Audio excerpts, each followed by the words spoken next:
another town hall meeting in our series of town hall meetings where we are coming to you, the people of Nevis, to bring a report to what your government has been doing for you. It's also an opportunity to provide you, the general public, with some time to interact with the ministers and to ask questions that you might have that are pertinent to you and to your community. Of course, we always start whatever we do, we always start with a word of prayer. So can we kindly stand, and I will ask the Honorable Premier to lead us in a word of prayer.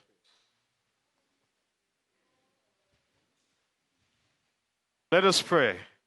Dear God, we're grateful for the opportunity to be here in the beautiful village of Bath Village. We're grateful that we're healthy, that you have spared us from the ravages of COVID-19. We pray, dear Lord, that your mercy continues to be with us, that you continue to spare us, not only from COVID-19, but from the ravages of storms and hurricanes. We know we're in this season. We ask for your protection on all of our people, especially good people of Bath Village. Be with us, we pray. Grant us wisdom this evening, that all that we say and do may be in order, and that our interactions with our people this evening can be fruitful, that our people can benefit from the information that the government has to impart. Give us wise tongues that we may speak in a way that everyone can understand, and that the conversation that we hope to have will be fruitful and beneficial to all. We ask your blessings on our proceedings tonight in Jesus' name. Amen. Amen. Let's all be seated, please.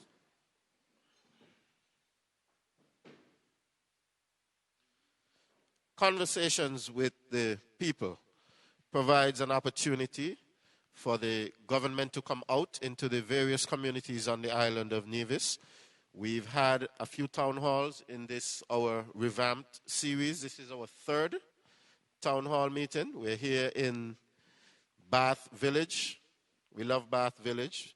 Bath Village has been good to us as a government, and we want to be good to you, the people of Bath Village. So we are here to talk to you about what we have been doing in government, what our plans are going forward, and of course, to hear from you, the people. It is important that we take questions from you, we take the views from you, so that we can incorporate the things that are important to you, the people, in the work that we are doing as government. Of course, I am specifically charged with dealing with education. We have our Premier and all of the other ministers who are here tonight, and each of the ministers will be given a report on something that is pertinent to the particular ministries that they run. And of course, ministers would be open to fielding questions from you, the audience. Once we get finished with our brief presentations, we will be happy to answer as many questions as we can get from you, the audience. I want to thank those persons who have made it out this evening to be here with us in person. I want to thank those who are following us via Von Radio and via various forms of social media. I believe that it is always a good thing when a government comes back to the people, to interact with the people, to talk with the people, to get the views of the people. To speak just briefly about education, just to get the ball rolling. Today I had the pleasure of being a part of a groundbreaking ceremony at the Gingerland Secondary School for the commencement of a brand new building there at the Gingerland Secondary School as part of the TVET program. I'm very sure that the word TVET, and I'm very sure that the TVET program is something that is familiar to most persons who have been following the workings of government over the past few years. It's a project to improve the delivery of technical and vocational education here on the island of Nevis and also on St. Kitts. It is a federal project that we are doing in conjunction with the Caribbean Development Bank. The Caribbean Development Bank are our partners in this project, and what we are trying to do is to enhance the delivery of technical education to our students here on the island of Nevis. This means that once this project comes on stream fully, that our students who are technically inclined, students who want to become, let's say, a hairdresser, students who want to become a plumber, if you want to become a carpenter, a mason, if you want to become an electrician, when you leave school, you will have a big jump because you are going to be taught those subjects through the TVET program. So when you get out of school, you will already be a competent electrician or a competent hairdresser, or the big thing nowadays is doing makeup for the ladies. I've noticed on social media that every time somebody has a birthday, that they're now doing photo shoots and so on, and getting the makeup done and having the photos professionally done. That seems to be a big thing now among young people. And so all of those disciplines are going to be taught through TVET. And the good thing about having the teaching now institutionalized is that when you leave school, you will have that paper in your hand, or the students will have that paper in their hand that will certify that they are competent, whether it's as a photographer or as a makeup or nail tech or whatever the appropriate jargon is for that. We will have that certification. And I think that will go a long way to helping young people, certainly here in Bath Village, in the surrounding areas, and all around the island of Nevis. So today we were at Gingerland Secondary School. I was happy to see some of my colleagues there. Honorable Eric Evelyn was there. The Honorable Premier was there. Honorable Spencer Brand was there. Unfortunately, the Honorable Alexis Jeffers, he could not make it, but he already gave his reasons why he could not be there today, because he was occupied elsewhere. And so that signifies that the entire government and the entire cabinet is serious about education. The project being done at the Gingerland Secondary School is being done to the tune of $3.9 million. And there is another project that is supposed to be getting on stream shortly, and that one would be to upgrade the multipurpose facility at the Charlestown Secondary School.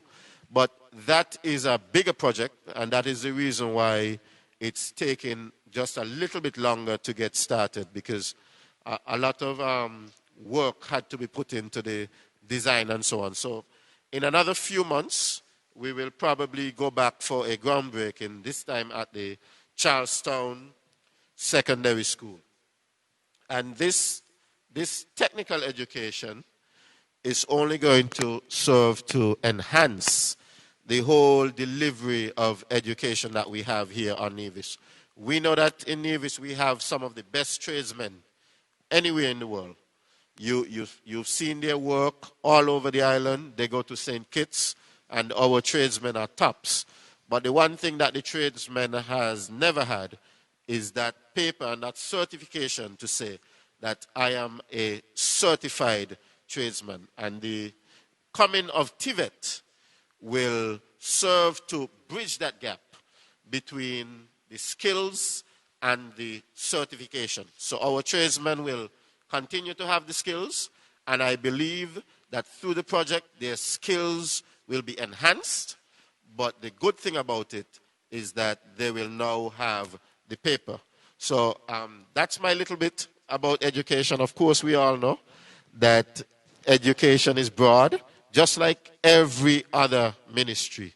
And we can't pretty much say everything about the ministries in one night, or we'll be here all night. Okay, so that's my little bit.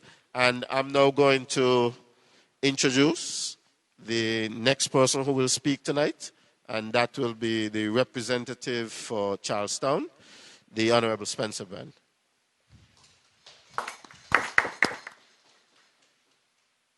Thank you very much.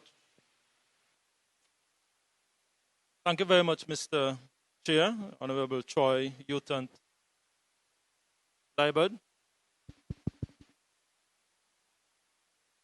And let me recognize my cabinet colleagues at the head table.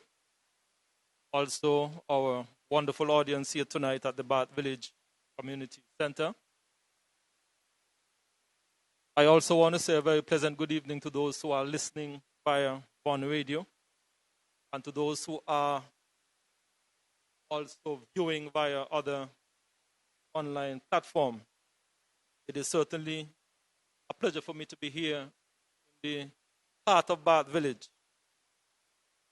I want to commence my presentation by, first of all, congratulating the Ministry of Education and the Minister of Education for this wonderful initiative that we all witnessed today, the groundbreaking ceremony of the TVET program here on the island of Nevis, and in particular at the Gingerland Secondary School. I believe that this initiative is indeed a step in the right direction as it regards to education here on the island of Nevis, but more in particular, the area of skills training. I am one who have always believed that a person can develop themselves through the acquisition of some technical skills. And I believe that this is an area where I want to encourage our young people to think about very seriously.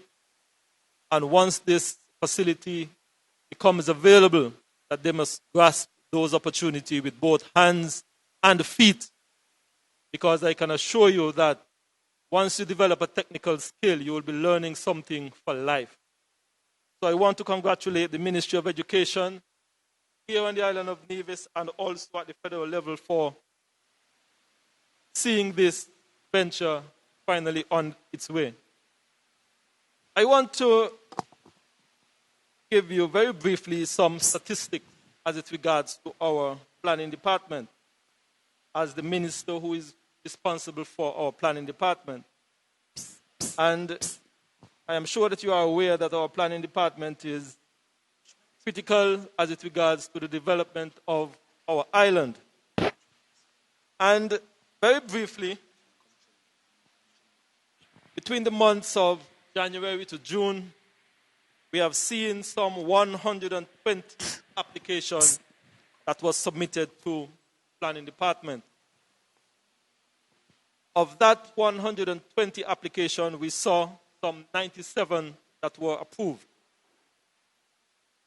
And of those 97 that were approved, in the months of January to June, we have seen some 70 of those approved applications that have started construction. Now, the construction sector is an area that the Cabinet have recognized a critical area, not only to jumpstart the economy from the downturn of COVID, but also to create some much-needed employment in the economy. And I also want to give you some statistics as well from 2015. In 2015, over the same period, we saw some 55 approval. In 2016, we saw some 55 buildings that were started. In 2017, we saw 84. In 2018, we saw 62. In 2019, we saw 88. And as indicated before, in 2020, we saw 70. Now, that's the good news. Now, you know, everything, you have good news and you have bad news. Now, here's the bad news. The bad news is that for January to June thus far, the planning department would have issued some 26 enforcement notices. Let me say that again. From January to June 2020, the planning department would have issued some 26 enforcement notices. Now, what does that mean? That means that there are persons who would have started construction without the necessary approval or have been undertaking certain development without the requisite approval from planning. And I want to appeal to the general public that while the planning department is there to guide the process, we believe that it is critically important that the process is followed and applications are approved by the planning department to ensure that once something is constructed, that it is constructed with the necessary approval and up to the necessary standard here according to our building code. Under the same period, we would have issued some 3 stop notices. Now, the stop notices gives an indication that the planning department would have given some caution, the planning department would have given some advice, the planning department would have asked the developer or development to undertake certain steps, and those steps weren't followed, and therefore the planning department would have had to issue some stop notices for those particular developments. Once again, I want to appeal to the general public to please be guided by our planning department requirement.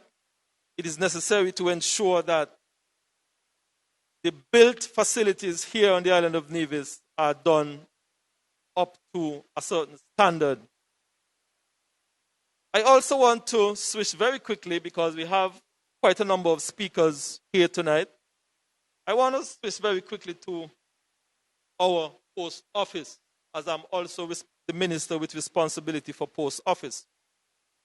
Now, our post office is one of the sector that is on the front line as it regards to service provided, especially in this COVID pandemic. And we recognize that at our post office, we have some limited space for the size of staff that we have there at the post office. And so we would have had to undertake some shift system and rotation, and also we would have had to reduce some of the hours as it regards to the length of time that the post office is open.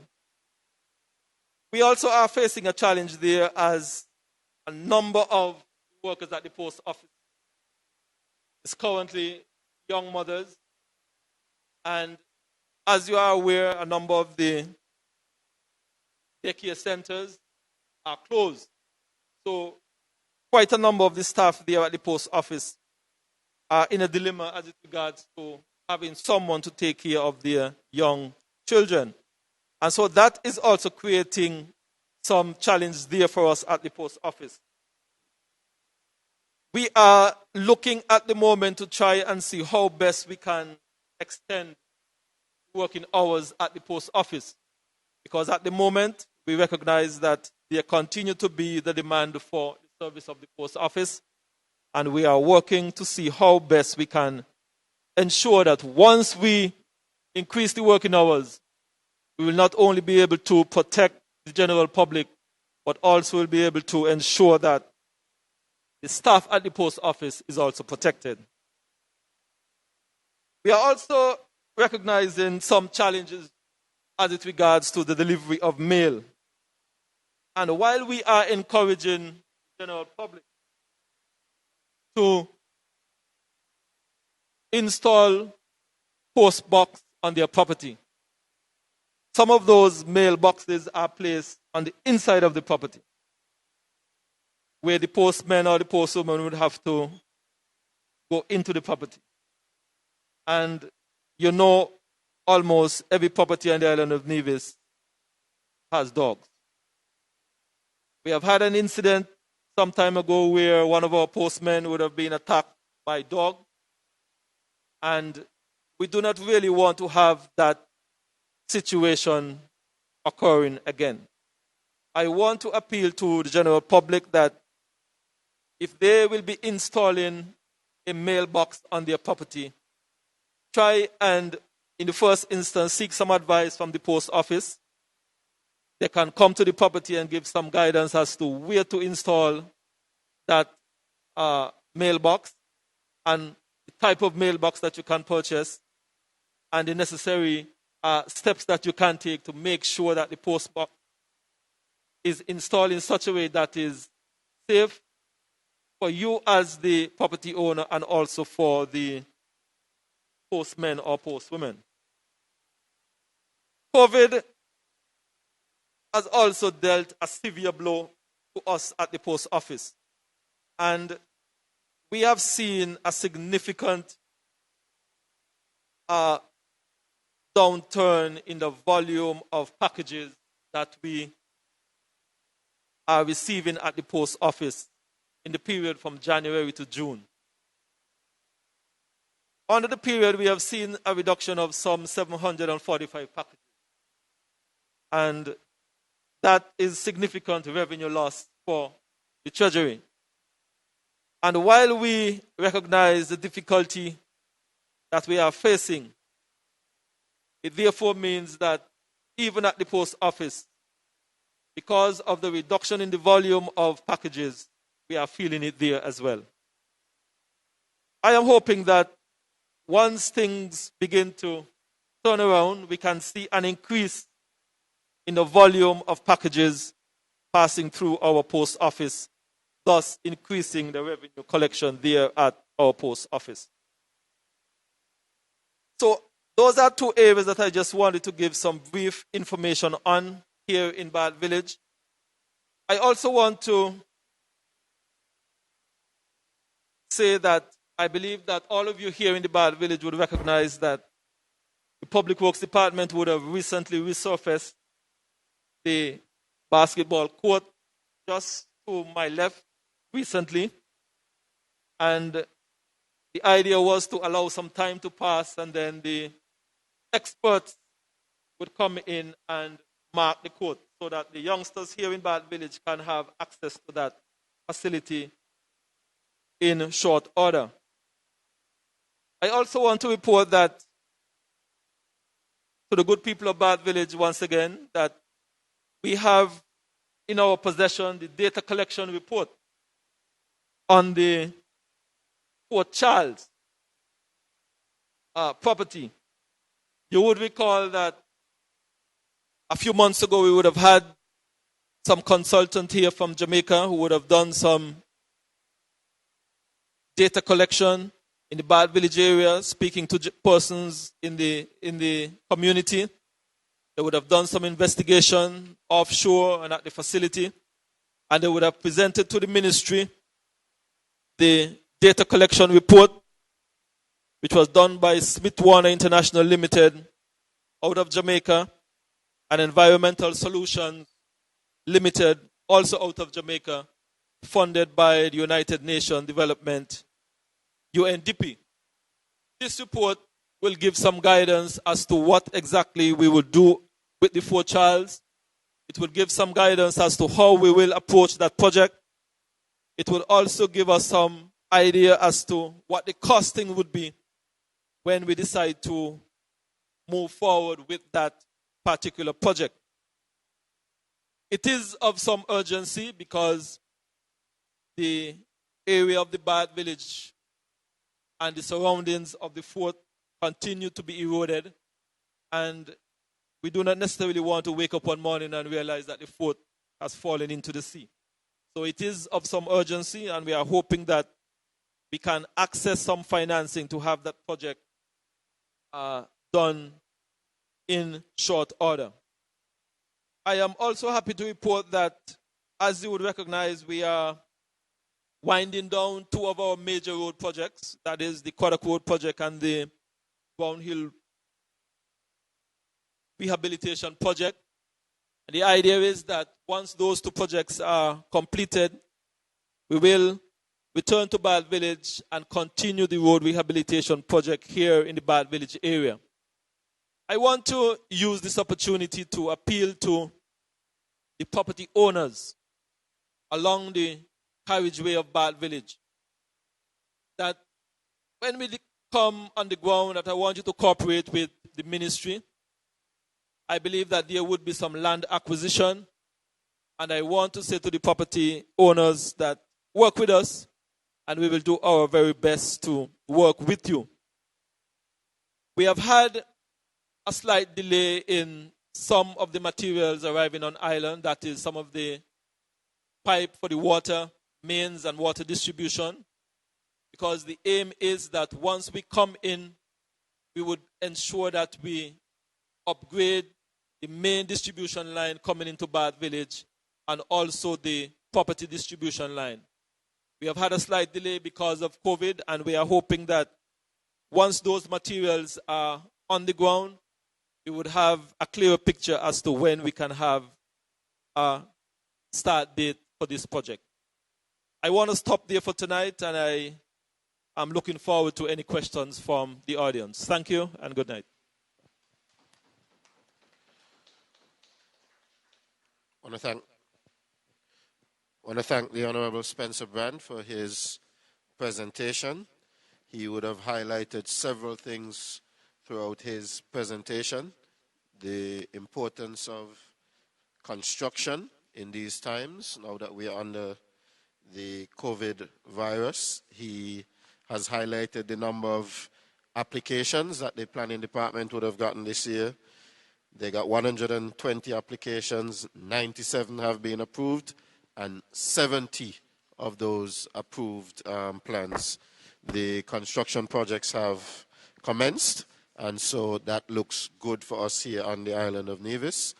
He also spoke about the initiative with the mailbox, and I believe that that is an important one, having heard the concerns of some of our postmen.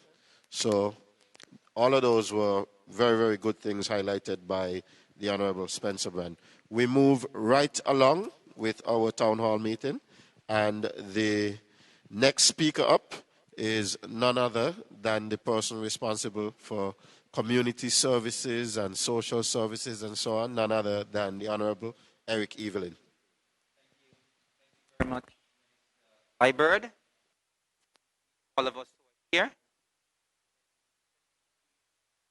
Cabinet.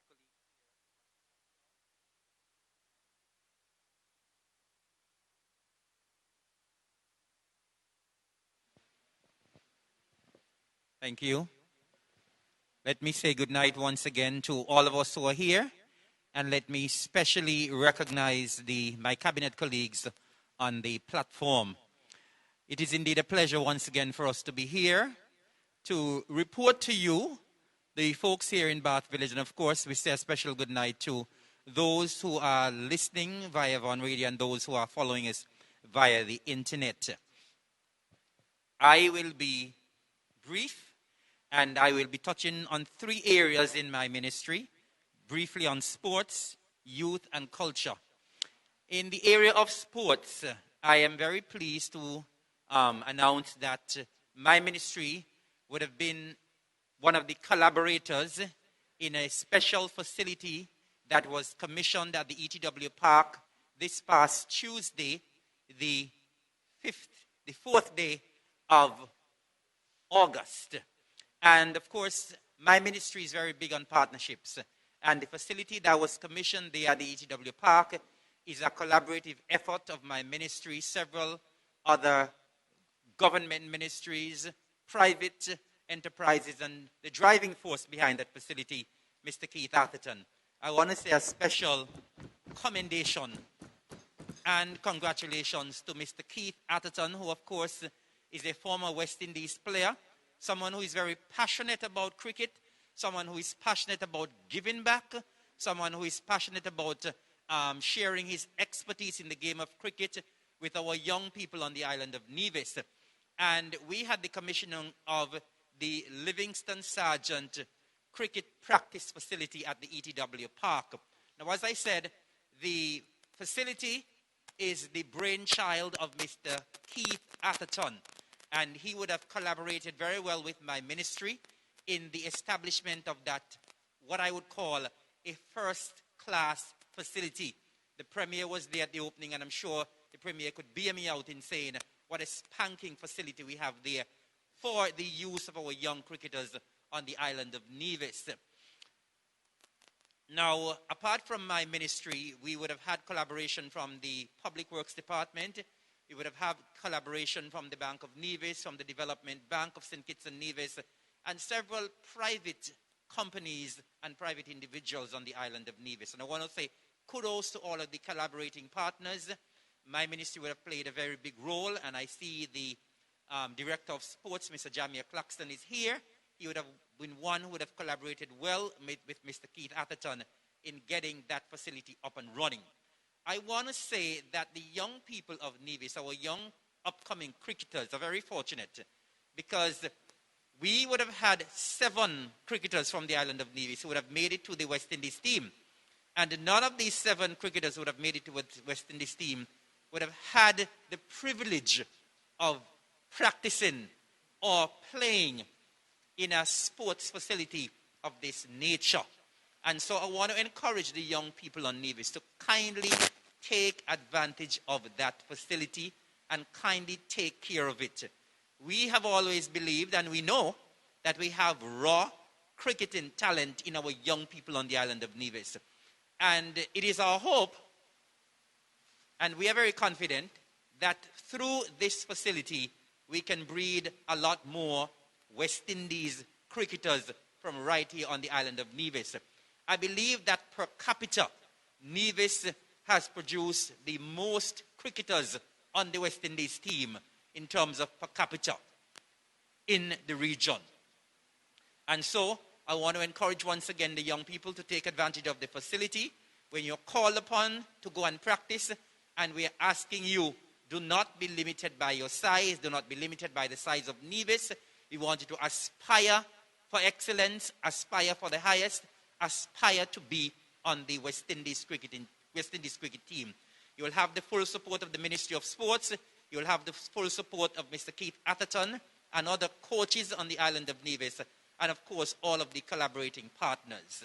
And of course I want to say a special congratulations to the man, the outstanding cricketer, whom this facility was named after, Mr. Livingston Sargent. Mr. Sargent is not one who would have made it to the West Indies team, but he would have done an outstanding job on the Nevis team, on the combined Leeward Islands team, and we say kudos to him for the contribution, the fantastic contribution he would have made to the development of the sport on the island of Nevis. And so I'm asking the parents as well to encourage your youngsters to go out and play the game of cricket. Money is in the game, and of course, there's an opportunity for them to travel the world and to show their skills. As we speak about cricket, I also want to take this opportunity as well to congratulate Mr. Kezran Archibald. Of course, we here in Nevis, we have been accustomed to the CPL over the past years. Unfortunately, we won't be able to see the CPL this year because we know COVID has changed a lot of things. We won't be able to physically go to St. Kitts to experience it. We'll be able to view it on television. All of the games will be played in the Republic of Trinidad and Tobago. And we are very proud that one of our very own, young Kezran Archibald from Brown Hill, would have made it into the St. Kitts Nevis Patriots team. I am proud as well because Kezran Archibald is one of our youngsters who would have journeyed to Jamaica and would have been trained at a college in Jamaica.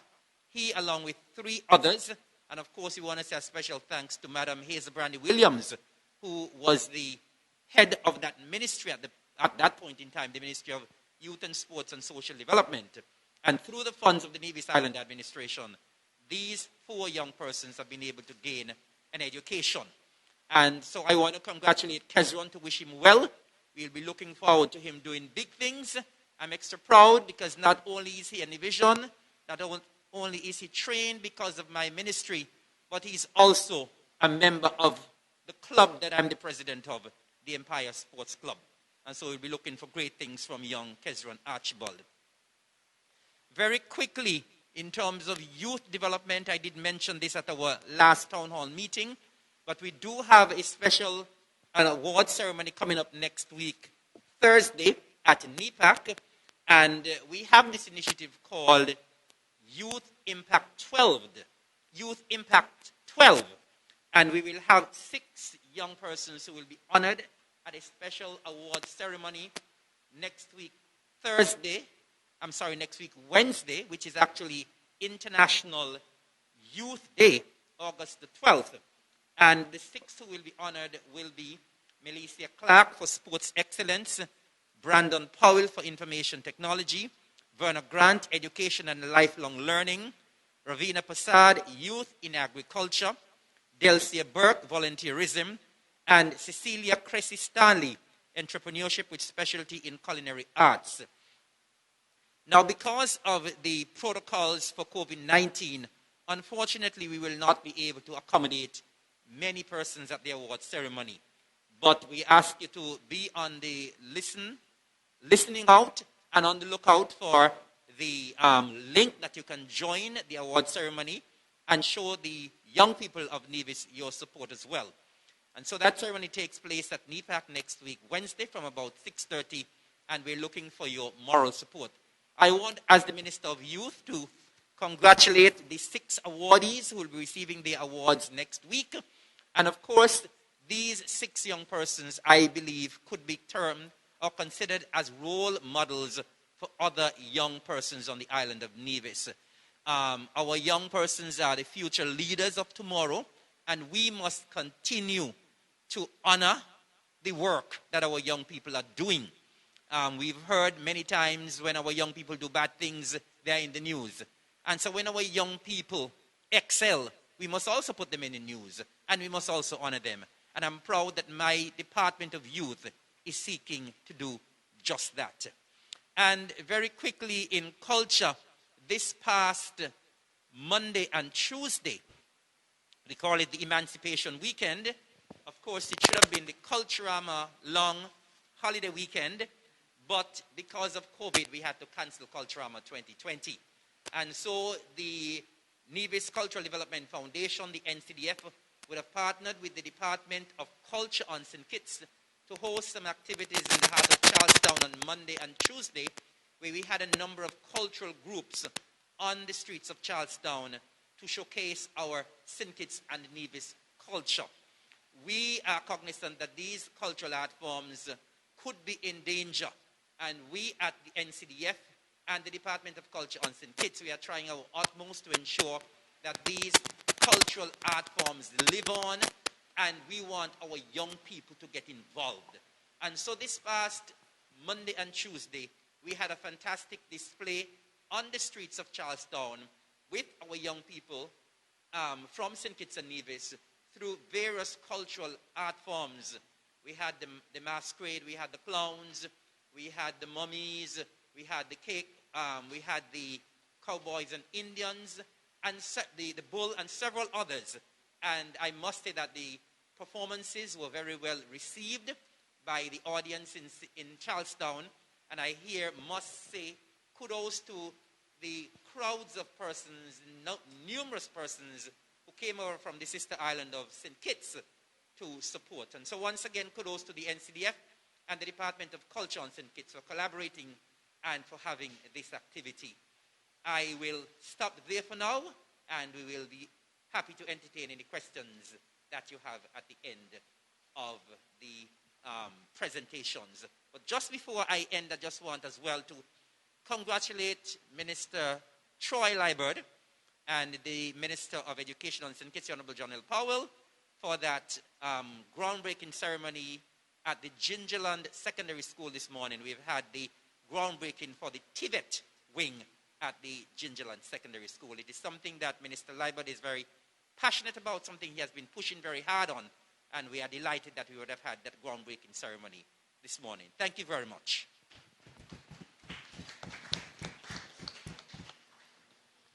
I thank Minister Evelyn for that, and we've been using all of these wonderful community centers for our town hall meetings, and he's the one who's the minister responsible for all of these community centers. And so we want to thank his ministry and, for the hospitality that we have been enjoying. We are moving right along, and our next presentation will be from the lone female at the head table tonight, the Honorable Hazel Brandy Williams. Thank you very much, Minister Liebert. A pleasant good evening to everyone who are here. I extend special good evening to my cabinet colleagues on the platform, and I would also like to extend evening greetings to those persons who are listening via Von Radio or on social media. I must apologize for my lateness, and that was due in part because I was overseeing the elections for the CCM Youth Arm. And I want to just report briefly, because I know there will be lots to report in the ensuing days. But I want to report briefly that we now have a youth arm, and it was well elected. They were well duly elected, and the process went smoothly. And at the end of the process, we saw Mr. Jermaine Arthurton being the president of the youth arm, vice president, Mr. Zidane Wilkin, the public relations officer, Nikisha Henry, secretary, Catherine Seabrooks, and treasurer, Chris Clark. I want to say that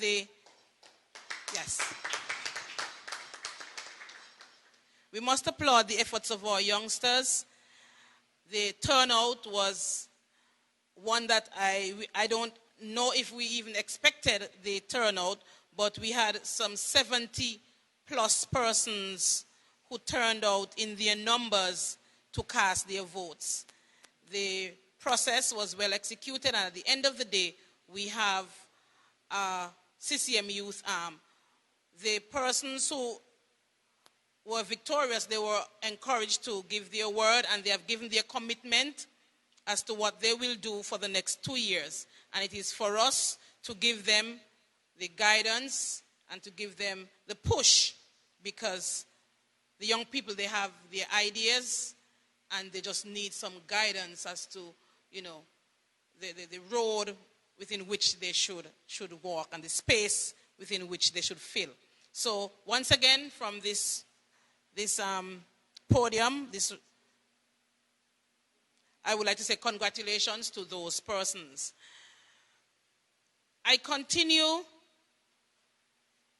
with what we are doing in the Ministry of Health in terms of preparations for the COVID-19 as it pertains to the opening of the borders. And our nurses, our doctors, our frontline officers are being trained weekly sometimes. They are receiving training via webinars from PAHO, WHO, in areas such as infection prevention and control measures, contact tracing, and donning and doffing of the PPEs. That is how you would remove your PPEs and your masks in the proper way so as to avoid contamination and the spread of COVID. I know that you have been listening and persons are waiting to hear when the borders will be open, and that is a matter I will leave for the Premier to deal with. But in the meantime, our frontline officers are working assiduously so that they can be prepared for such an eventuality. And so this week, the Ministry of Health has collaborated with the Ministry of Tourism, and they would have had a series of training sessions with persons related to the tourism industry. So you had sessions with the taxi drivers, the hoteliers, even villa owners, persons at the front line at the airport. But any person or persons who are related to the tourism industry, there was a series of training, and I think it's ongoing. We have 1 or 2 more sessions remaining, and it is all in an effort to prepare our frontline workers for the reopening of the borders. I continue to thank our nurses, our frontline workers for the work that they have been doing. We continue to work under very stringent measures, being short-staffed, and so even they are short-staffed, they have stepped up to the plate and they have been working longer hours. I must also say thank you to some retired nurses who have come back to help us through this very difficult period. Tonight, though, I want to focus on solid waste, the Solid Waste Management Authority, which is also, it is a parastatal, but it is also under my purview. Over the years, we have been experiencing a lot of problems with illegal dumping, and that has continued even after several appeals to the general populace. I could recall when we as a people were very,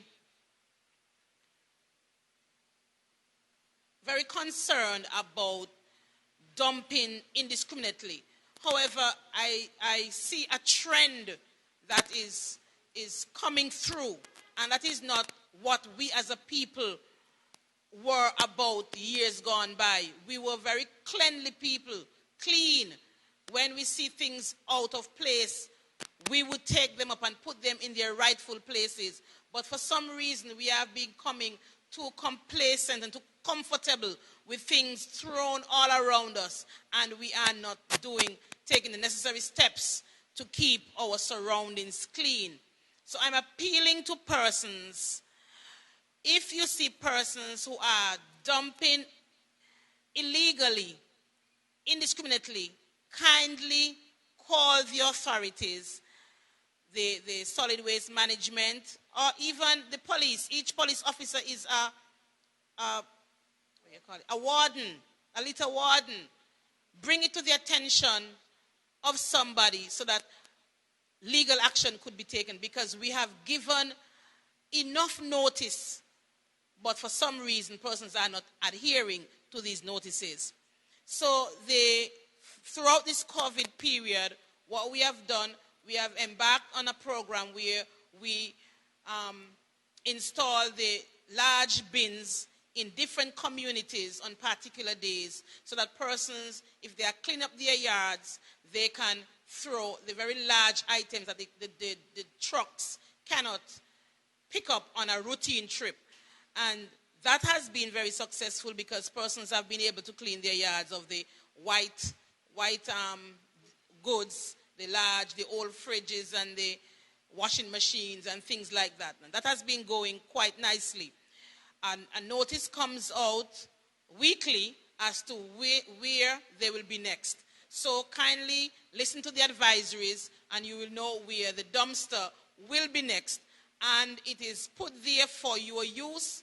Kindly remove all the debris from your yards and from your surroundings and use this free service while it is available. There has been a new board for the NIA Solid Waste Management Authority, and they have been coming up with a number of ideas as to how we can do more for our people as it pertains to the disposal of garbage.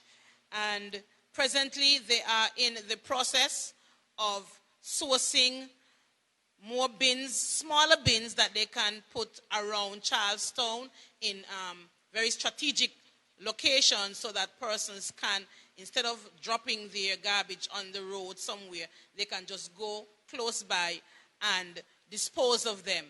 I want to say, though, that I want to warn people and encourage persons not to abuse these containers.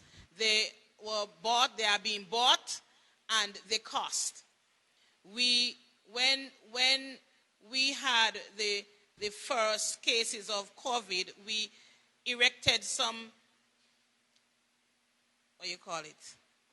washing sinks around Charlestown, washing stations.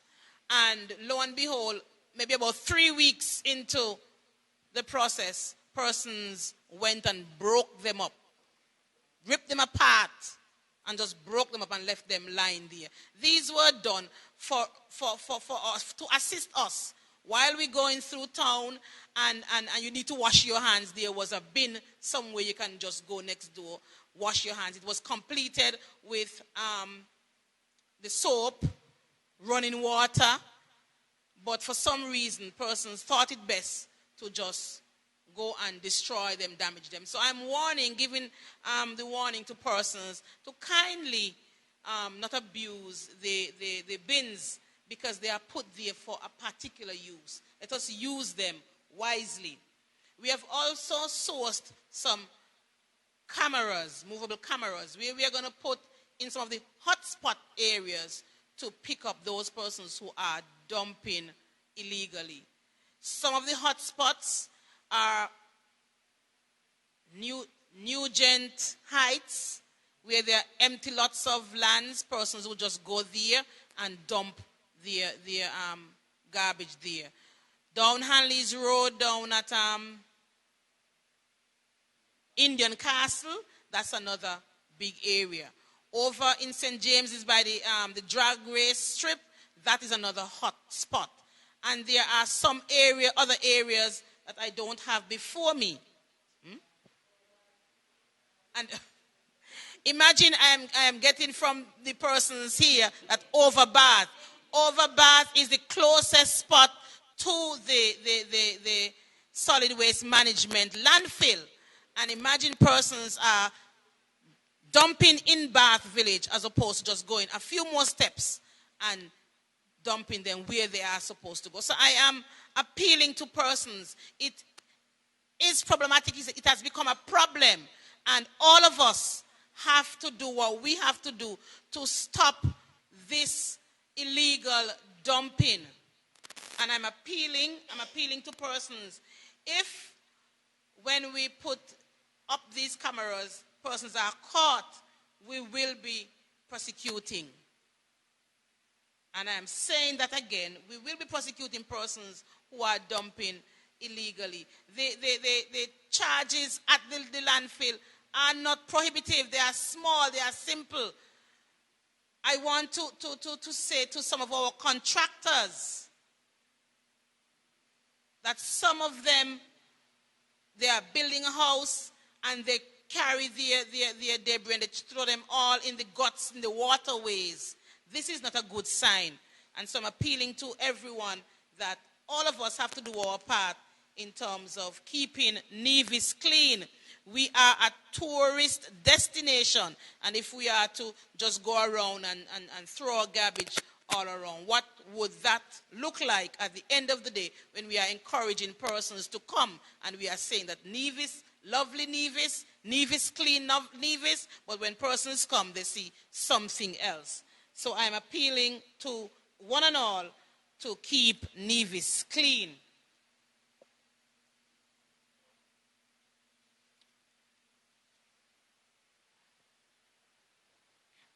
The new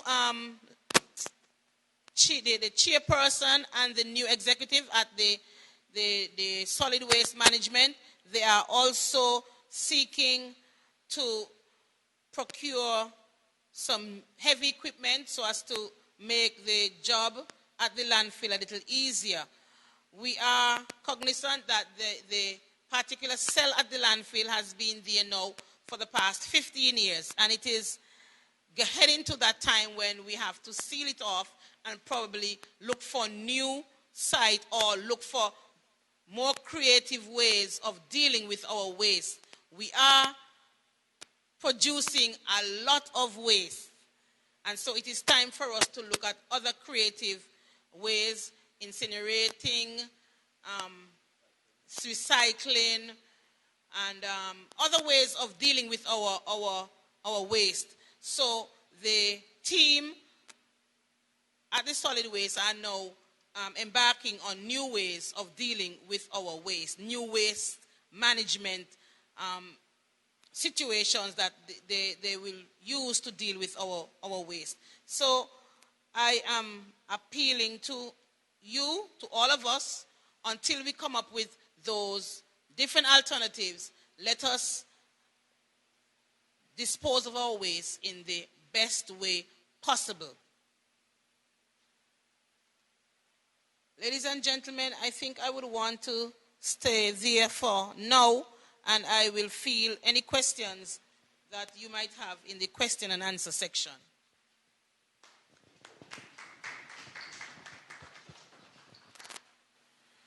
I want to thank you, Madam Minister Hazel Brandy Williams, addressing the matter of solid waste and, of course, appealing to the general public to use the landfill. Do not, throw garbage needlessly all around the island. We here as divisions, we aspire to keep our surroundings clean. We aspire to keep the entire island clean, and it's only better for all of us. I want to thank you, Madam Minister, for those words. Moving right along, and our next speaker is the Deputy Premier, none other than the Honorable Alexis Jeffers.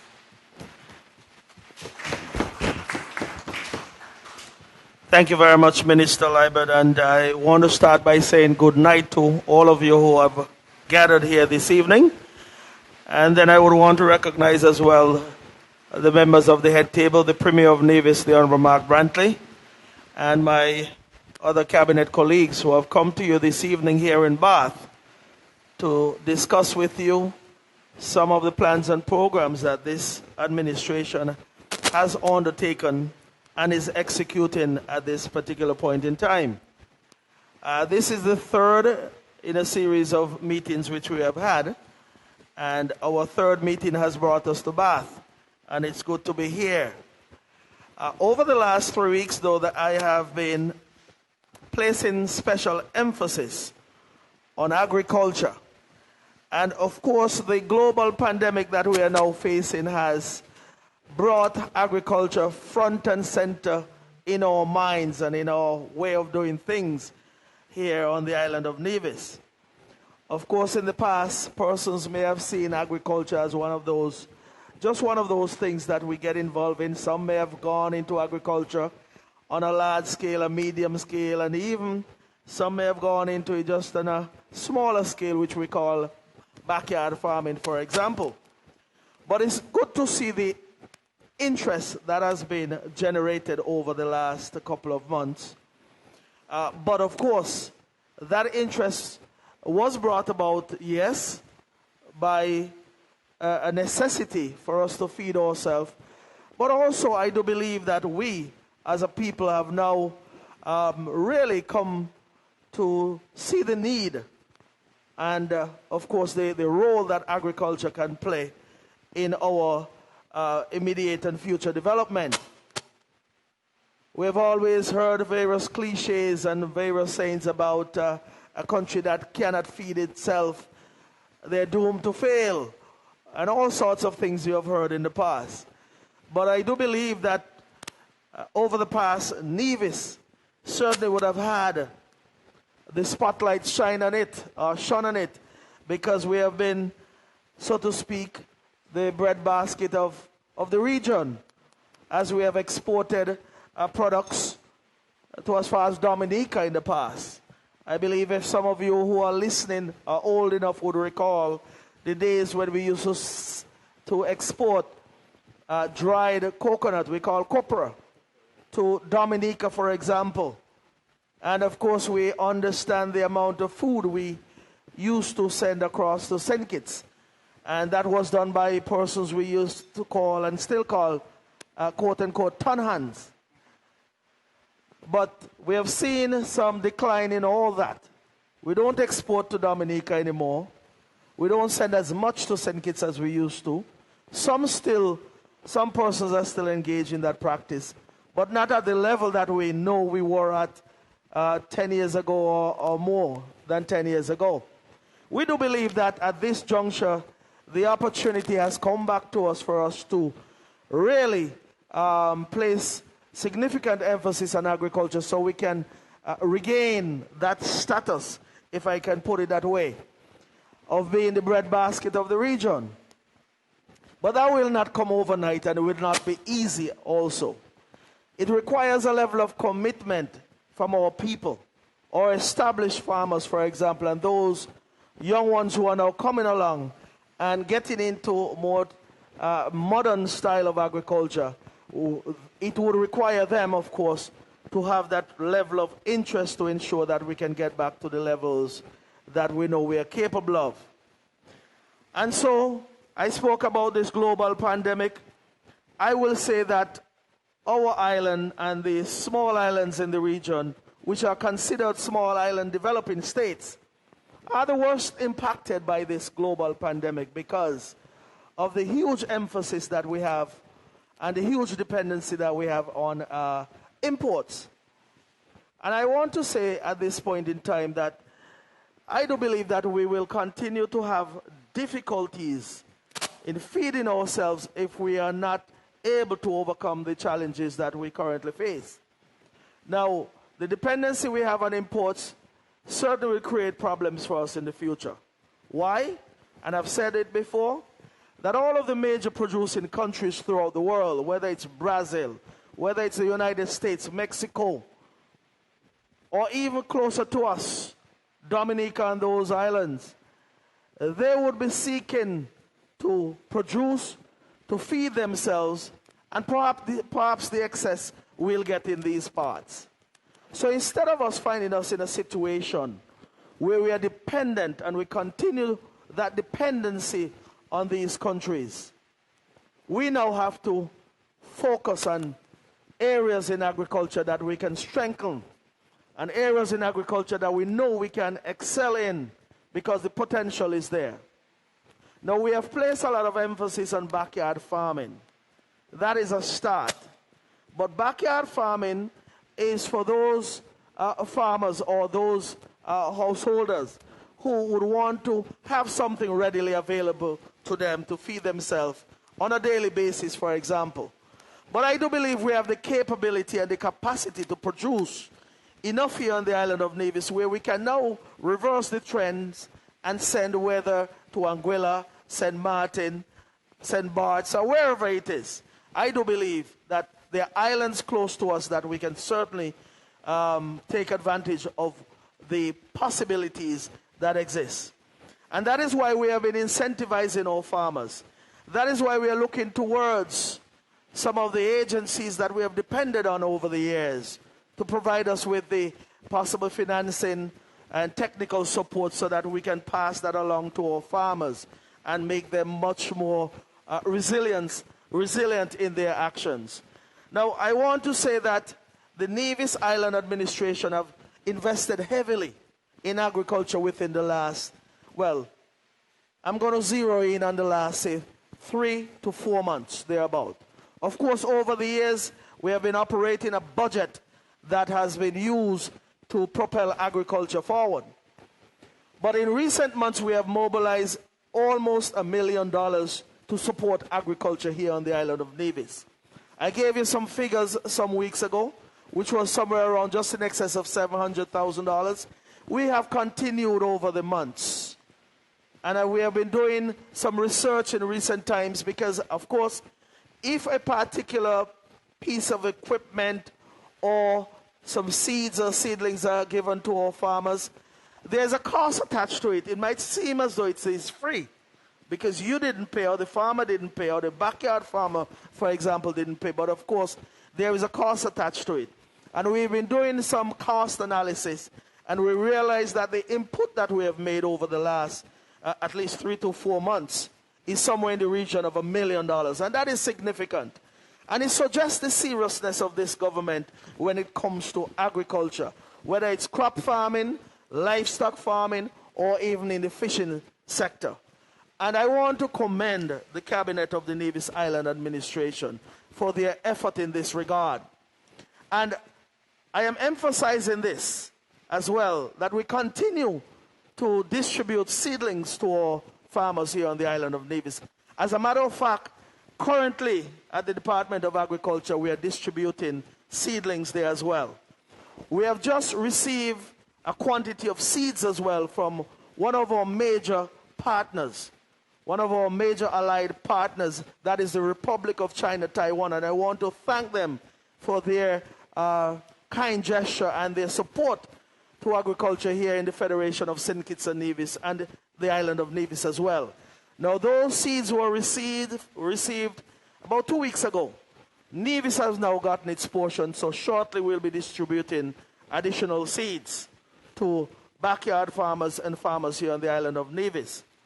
And that is why it's important. Even though we have invested heavily from the Nevis Island Administration standpoint, we cannot do it by ourselves. We don't have, if I were to put it this way, the resources at this point of time to invest much more. That is why our allied agencies are so important to us, whether it is the Republic of China, Taiwan through the technical mission, whether it is the FAO, which is the Food and Agriculture Organization, whether it's ICA, which is the Inter-American Institute for Cooperation and Agriculture, or CARDI, which is the Caribbean Agriculture Research and Development Institute. All of these allied agencies, we depend on them heavily, whether it's for technical support, financial support, or support in kind. I know for sure that the support we have gotten from ICA over the years have been tremendous. We have gotten technical training, we have gotten seeds, we have gotten a greenhouse from ICA, and also through collaboration or collaborative work with CARDI. So they have contributed to agriculture here on the island of Nevis, and we thank them for that. As a matter of fact, through these allied agencies, we are now looking towards mobilizing finances that can be used here on the island of Nevis or in the Federation of St. Kitts and Nevis to continue our thrust in developing agriculture. I did say that the Nevis Island Administration do not have unlimited resources. So we have to find resources elsewhere. And that is why we are going to work through these allied agencies to mobilize finances from various agencies such as the Green Climate Fund, for example, or the Global Environmental Facility, which is GEF. They have done some work here on the island in the past, and we do believe we can utilize them further. So we're going to turn our focus from just utilizing whatever limited resources we have on the island to some of those international agencies that have a lot of money. They do have lots of money. You cannot get it by just asking for it. You have to apply for it. And that is why at this point I want to encourage the various communities throughout the island of Nevis. These funds will not be readily available to individuals. It would not be available to me. It would not be available to Honorable Spencer Brand. It will not be available to the Nevis Island Administration. But it will be available to communities that bring themselves or band themselves together in cooperatives or foundations that can compile various proposals and send to these agencies to have access to these funds.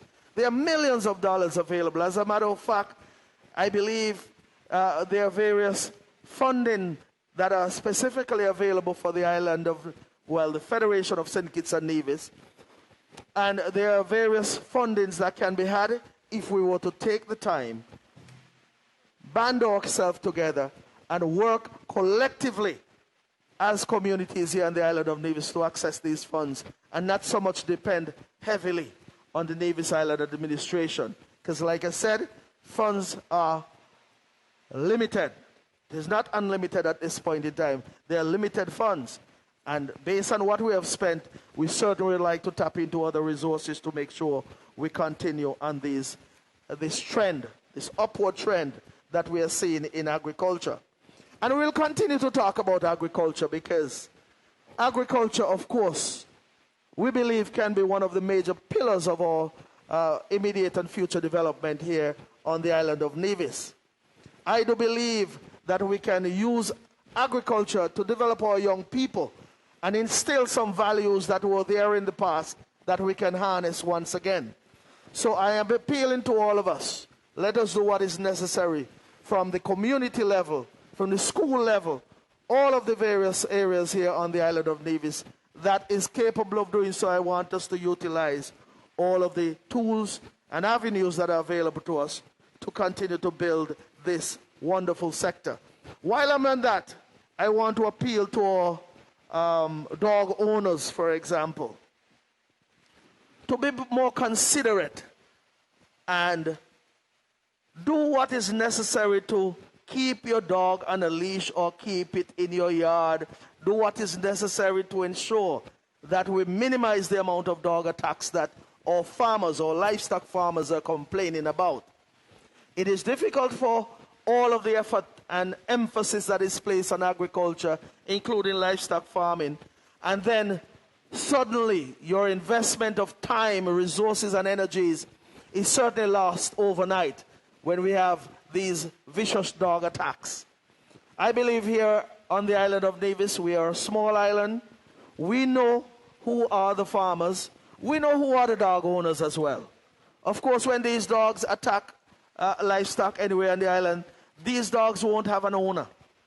They won't have an owner at that time. But we know that all of these dogs, or most, if not all of these dogs, have an owner. And I want us to be considerate and be our brother's keeper.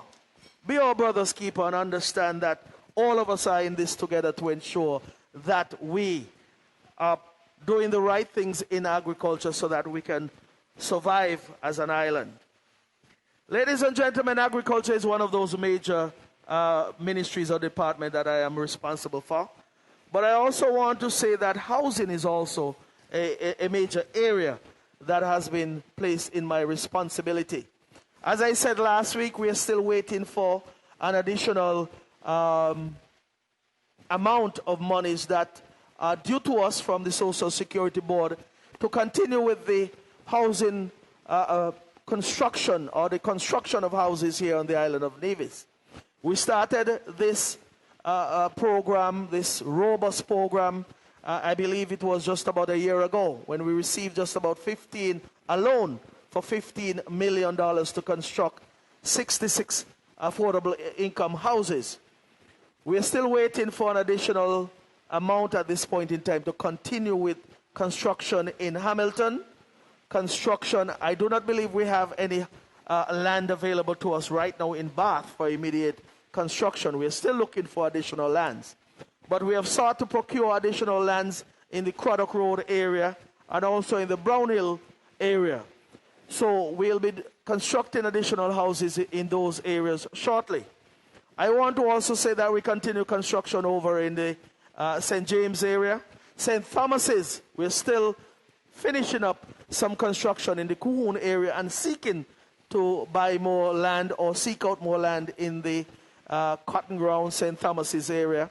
So all around the island of Nevis, I want to also say, I see Mr. Evelyn is no longer there. He will be getting his housing program started soon as well, very soon down in the Rice's area. So there are housing to be done all throughout the island of Nevis.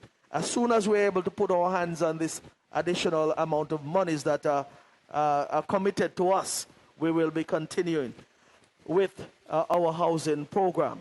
Now, the Premier would have spoken in the past about the incentives that are being offered in terms of creating that boost in construction. We know what we have to do from the NHLDC standpoint, but I want to, at this point in time, encourage those persons out there who would want to do some addition to their homes, who would want to build a new home. And you know, as I say that, someone out there might be saying, oh, how can I build and I'm not working? There are still persons who are gainfully employed here on the island of Nevis through the Nevis Island Administration. In the private sector, there are various entities in the private sector that are still flourishing here on the island of Nevis. Because, of course, we have to eat. We have to buy hardware. So some of these areas that produce, but supply some of these goods and services are still providing employment for their workers.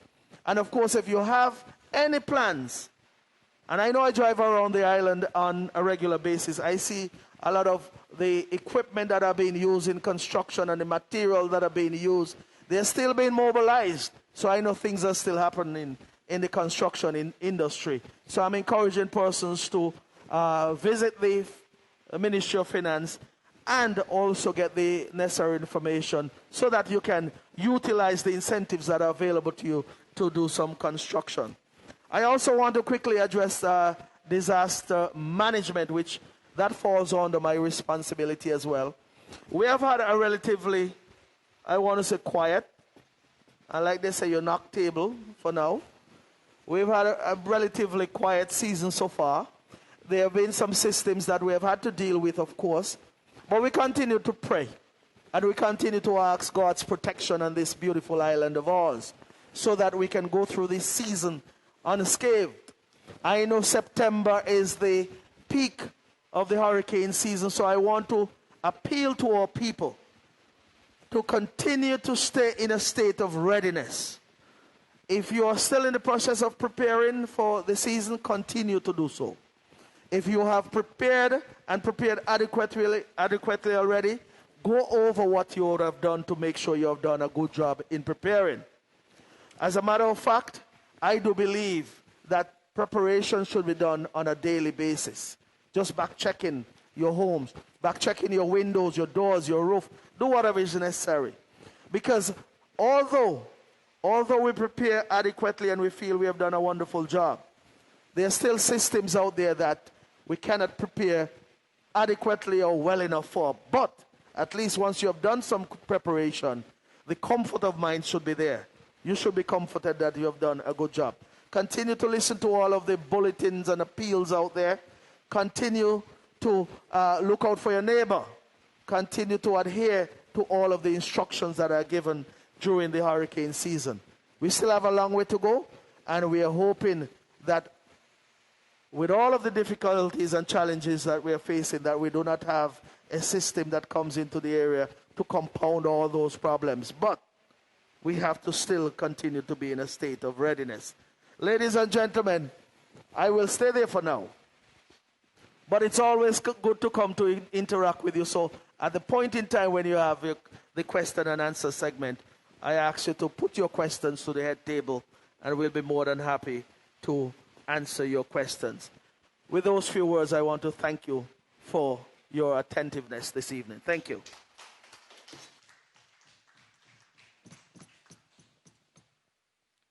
I thank Minister Jeffers for that presentation. And indeed, in this new era that we are living in under this COVID-19, agriculture has indeed become the focus, or one of the main focuses of our people.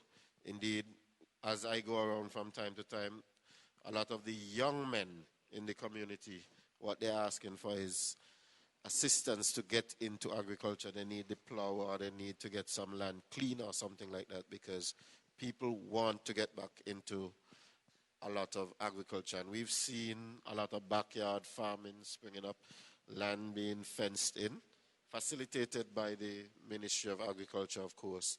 And so agriculture seems to be on the rise. We are moving right along, and we have one more speaker left.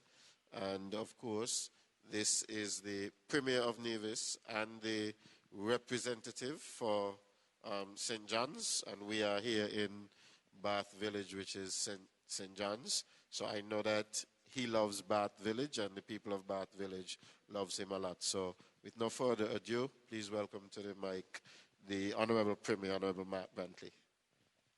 Thank you very much, Mr. Liebert. Greetings to my colleagues who are here at the head table, and thank you all for coming out tonight. I have been very heartened at the turnout at these town hall meetings. This is the third in the series, and what we are calling it, Conversations with the People.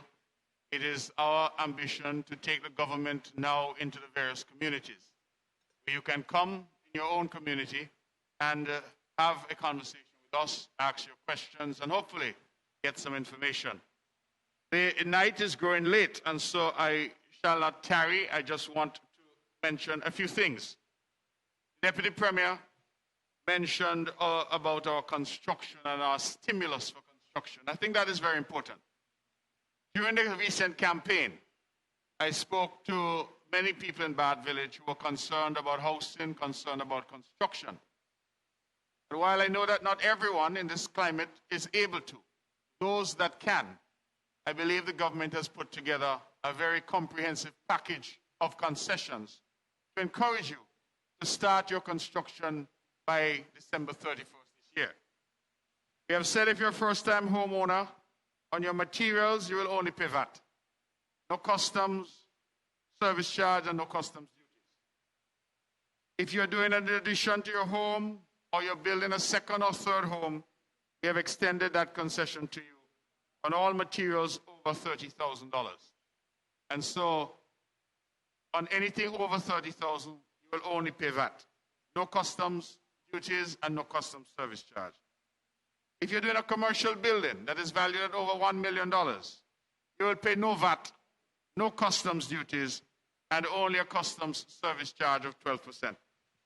If you're doing a commercial building which is under $1 million, you'll pay VAT only on your materials, no customs duties, no customs service charge. The only requirement we have for those last two categories is that 80% of the workforce on the construction site should be nationals of St. Kitts and Nevis. Also being mindful of the hurricane season, we have removed all duties on generators and hurricane shutters. And so persons who want to better secure their homes can get duty-free on their generators and hurricane shutters. And I just want to emphasize that we are actually extending these concessions to local purchases. So we are actually encouraging persons to get their materials for building, get their generators, get their shutters, etc., locally. When you buy locally, you will still benefit from the very generous concession package. You can apply at the Ministry of Finance, and the only requirement that we have is, of course, that you start construction by December 31st. So the idea is to generate activity in the construction sector between now and the end of the year. Minister Jeffers also touched, Deputy Premier Jeffers also touched on the issue of housing. That was a big issue that the youngsters in Bath raised with me as I did my campaign 2 months ago. And the dilemma we have is that we do not have any land that's government-owned in Bath. Now, of course, if you are aware of land that is for sale, and the price is a reasonable price that will allow us to purchase, develop, and then offer it to Bath villagers at a reasonable rate, then please let us know. But in the main, the difficulty we have had in Bath village is the lack of available land to the government. And we continue to search diligently, and we hope that in the fullness of time, we will be able to deliver some additional housing stock to Bath village.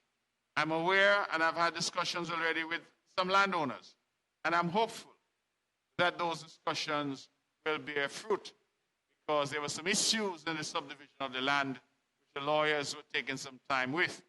I can't say much more than that, except to say that you of Bath village, you of the surrounding areas, if you're aware of lands that are available, let us know, and we will try to do our very best in that regard. The other issue that the youngsters over in Bath raised with me was the issue of jobs. And that now with COVID is a problem island-wide. Because as we know, the Four Seasons, and I'm sure some of you here may work at that establishment, they have recently announced that they will be laying off over 400 persons. And that is the reality that we now face, because the borders are still closed, the threat of COVID-19 is still very much with us. And as a consequence, we have had some real difficulties. So the issue of jobs is now an island-wide phenomenon. Having said that, however, we have a few projects. You've heard about construction activity, which has emerged. And I was very pleased to hear the statistics from Minister Brand that thus far for the year, we have had about 70 construction sites that are actually ongoing. I would encourage those youngsters in Bath to look to fields such as construction, to look as well to the park at Pinnes. We have mentioned that in quite a few town halls that we've had. We've mentioned it publicly time and time again. It is a project that we advise will hire up to 50 local employees, and we encourage you. They're not quite ready, because I know some youngsters have said to me that they've gone there, but we hope in the next week or two that they should be in a state of readiness and should be able to employ some individuals. That project is likely to be over 2 years. Therefore, we expect that it will provide some work for some period of time. In addition, as I said to the youngsters in Bath when I came, we are encouraging those who have business ideas to start their own business, to step forward. We've heard a lot said about agriculture. Certainly, feeding ourselves and doing a business involving agriculture is a good thing. But there are also other ideas that you might have. Some of our ladies, many of you present here tonight, you may have ideas to start a business. And guess what? This government has a fund of $5 million that we are providing at very low interest rates to women of all ages and to men who are under 35. The idea there was to target women and youth. And we are lending up to $100,000. That's the maximum that we're prepared to lend because we want the fund to stretch as far as possible. But the idea here is to provide you with some seed money, some early capital to start a business if you have a viable business idea.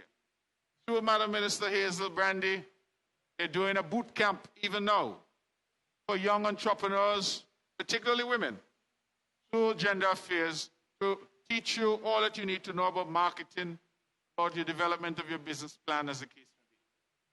We are working very closely with SIDU, the Small Enterprise Development Unit. They have their office right there at the Credit Union building. And we are working with them because they assist you, they guide you. So when you go in and you have your idea, don't feel that you need to do it on your own. They'll be there to help you develop your business plan as the case may be. So again, I'm appealing to the people of Bath Village, the metropolis of Bath, as I like to call it. Please bring forward your ideas. Don't sit back and say you didn't know or you didn't hear. Step forward. Start something. Do something. If you can't find a job out there because the job market is difficult, how about starting your own little business? And sometimes you may not need a lot of capital.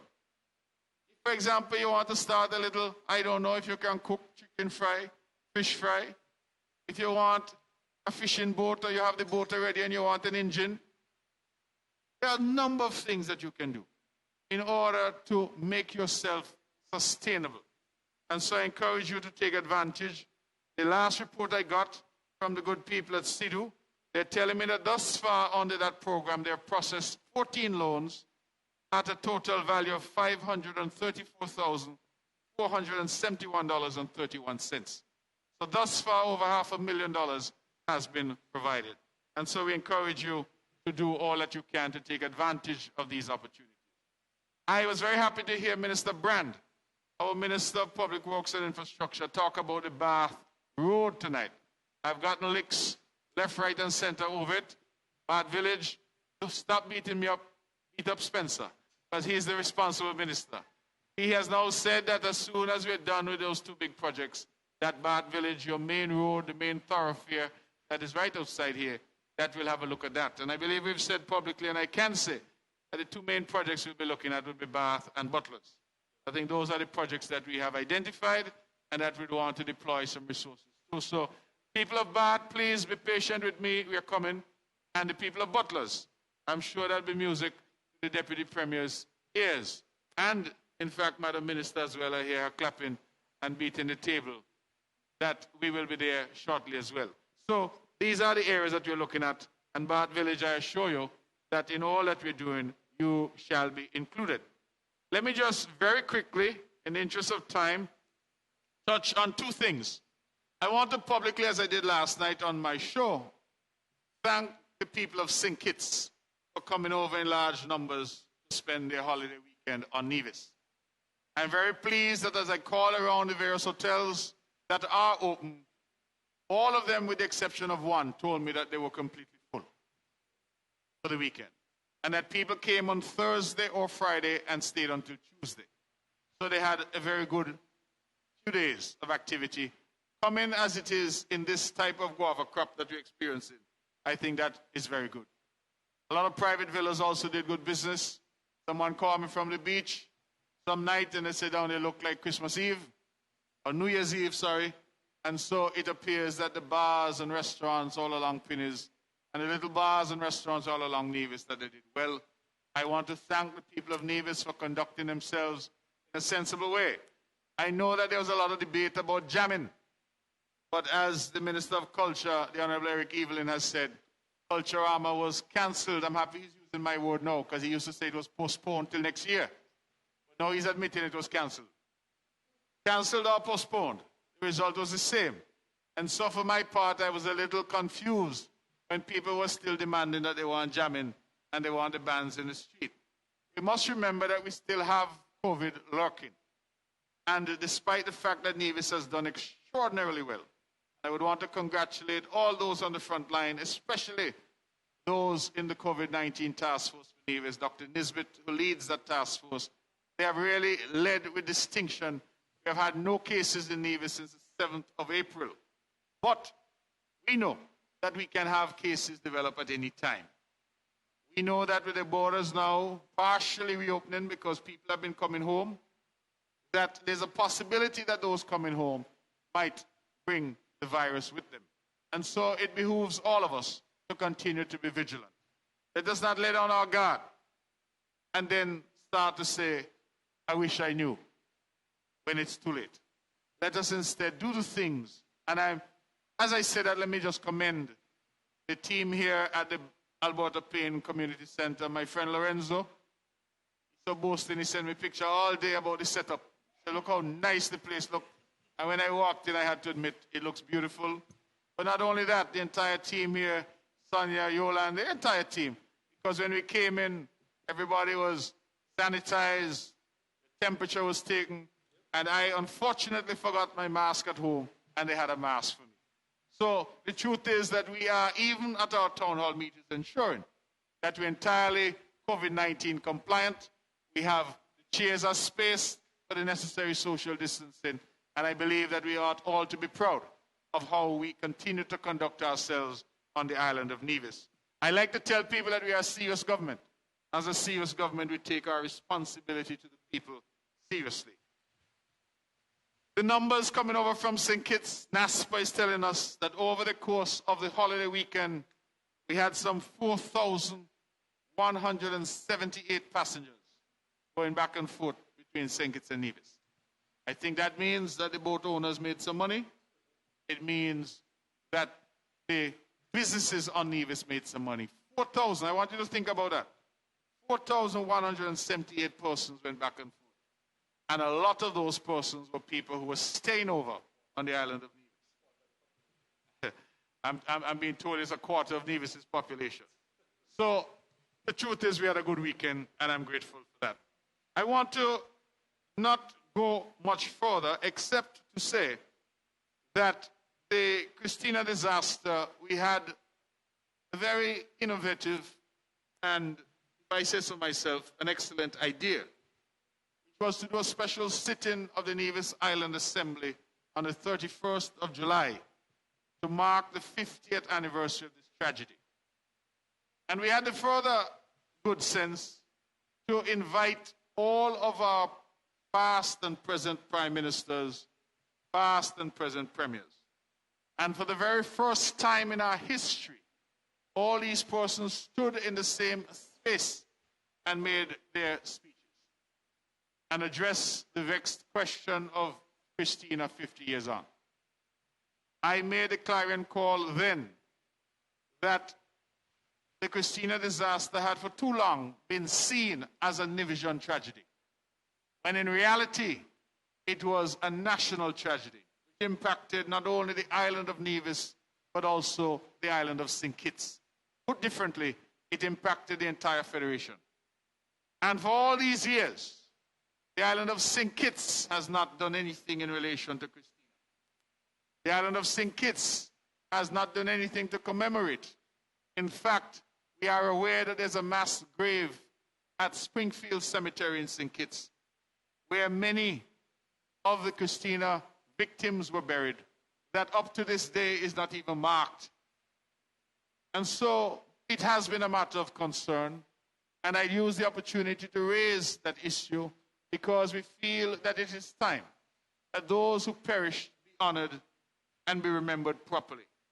And I was very pleased that on the 1st of August, the very next day, that the National Museum in St. Kitts had a ceremony where they mounted an exhibit and had a memorial service. And that our Prime Minister, Dr. Harris, spoke at that memorial service and gave the good news that a permanent monument to the Christina disaster will be erected on the island of St. Kitts. I believe that is good news, and I think the people of Nevis can rightly say kudos, because that effort, that impetus, that encouragement, that agitation, that advocacy for that to happen has emanated from the island of Nevis. And so I feel very, very good about that. I'm happy that the Prime Minister made that announcement, and I'm hopeful that the island of St. Kitts will, from now and going forward, see the critical importance of this particular monument and this particular tragedy and fix it in its appropriate place insofar as the history of our country is concerned. The Prime Minister, I gather, has pledged some $2 million and, in addition, some $250,000, I believe he said, to the various efforts at the museum there and for the monument to be erected. Whatever that monument looks like, I am happy that after 50 years, those who perished will be remembered in a formal way on the island of St. Kitts. And I think that our special sit-in on Friday was a catalyst that drove that narrative, because it was the thing that was being talked about by all. So I'm happy that my government has been able to do that and to bring people together in a significant way as we continue to bridge St. Kitts and Nevis, bridge the hearts and minds of our people. And I believe what you see in many Kittitians coming over to spend the weekend here is a manifestation that that narrative is taking hold and that our people are finally seeing us as one country and their country. And this Christina disaster, I believe, from henceforth ought to be seen in its rightful historical context as a national tragedy, a tragedy that impacted all of us in St. Kitts and in Nevis. I will leave matters there because it is growing late, and certainly we say it's a conversation with the people, not a discussion at the people. So we want to hear from you as well, and therefore I will hope that some of you may have questions or seek clarification on any of the matters that we would have discussed this evening. Thank you, and God bless you.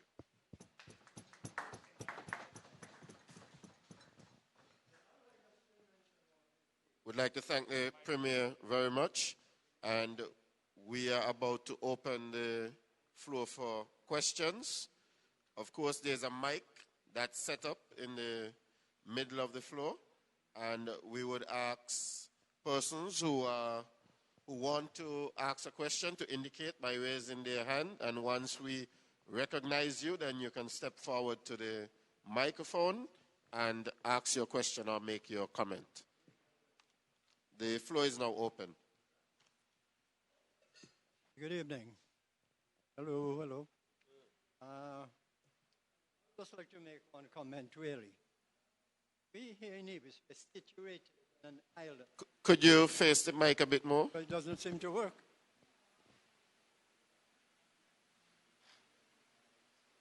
Surrounded by water. And I'm amazed to see how many people in Nevis cannot swim. Adults cannot swim.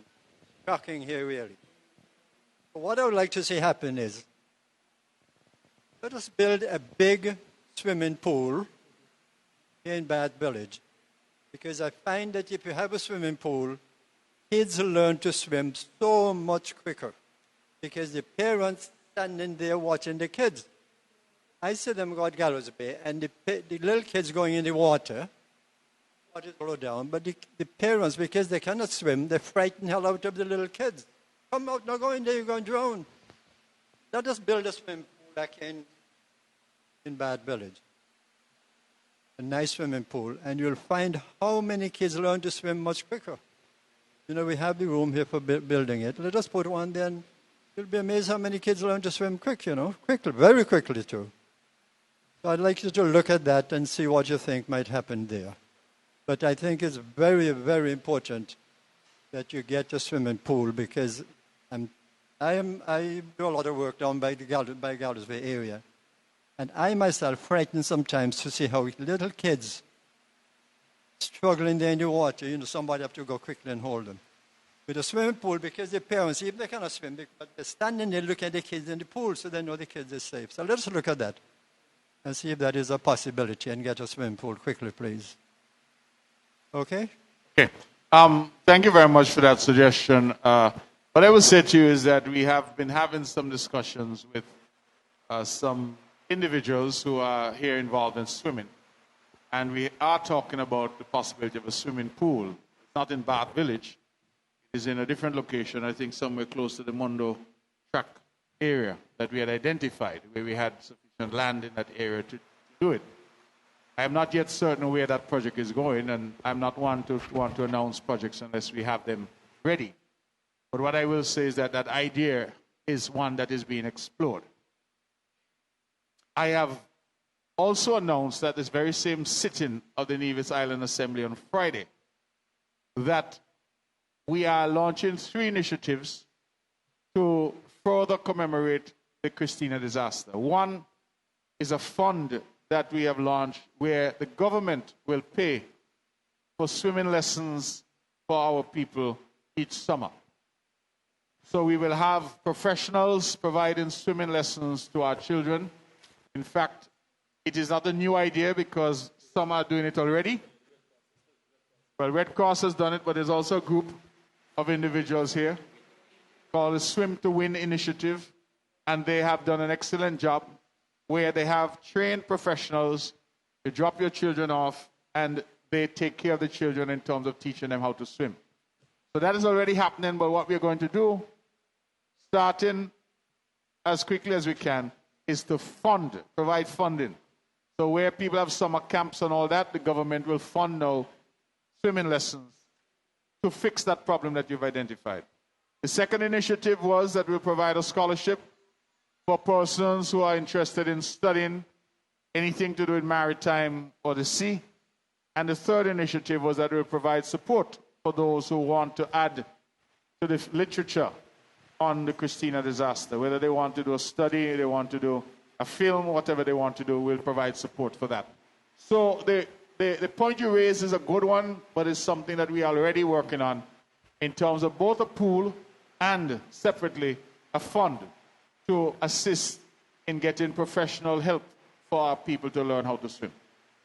Okay, one other thing I'd like to mention, that this bypass road we have here, you take that bypass road, that could take you right over to Butlers. Let us fix that. Let's extend it. It's nice when you go along that bypass road and you're going past where the lighthouse used to be. You have such a beautiful view of the ocean. You can see Antigua, beautiful.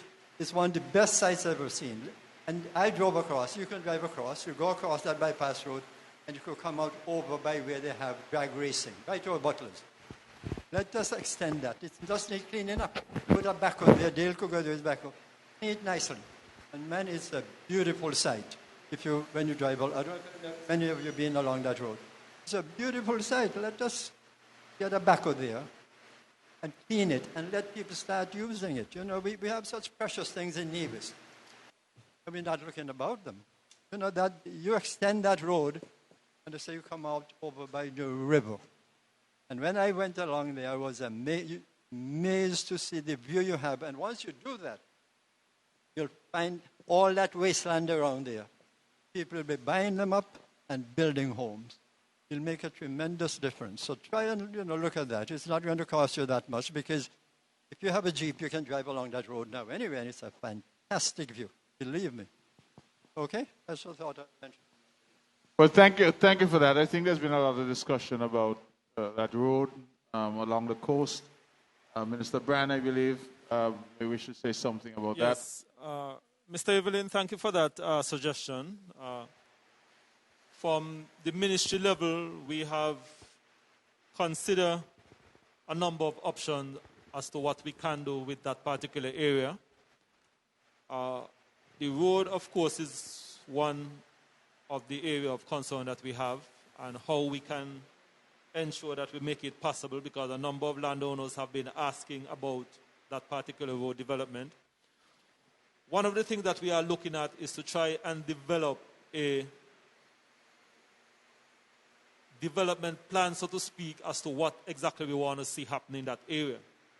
My thinking is that I believe that that area can become like a little Dubai in Nevis.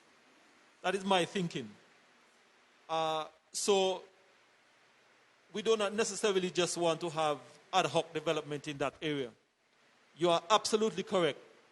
It is prime property on the island of Nevis, but I believe if we outline a proper development strategy in that area and the kind of development that we want to see in that area, personally, I would like to see some marvelous architecture and development in that area. And my thinking has always been that that can be the little Dubai in the Caribbean, that section of the island of Nevis. But in terms of the road, we recognize that that is a concern, and we have had a number of landowners who have been asking about having something done to the road. Of course, financing is a major issue, but we are trying to see if we can develop a strategy, and then in short order, I would hope that we can source some financing and funding to at least map the road, get certain things in place so that we can undertake the proper development of that area. What I'm saying is, it won't cost you much to put back over there now in it, and you'll be amazed how many people use that road. It's a fantastic view. It's so great, I can't believe it. You pass where the lighthouse used to be, and it's a fantastic view all along there, and I think you'll find that the things I would like to see happen in Nevis. We have a beautiful island. Nevis is nice. Let's do things that would make it even better. Okay. I just wanted to add something as well to what the Premier said in terms of swimming. I know he would have spoken about the Swim to Win initiative, and that is something that is ongoing. Of course, it was interrupted by COVID, but the partners have been trying their best to ensure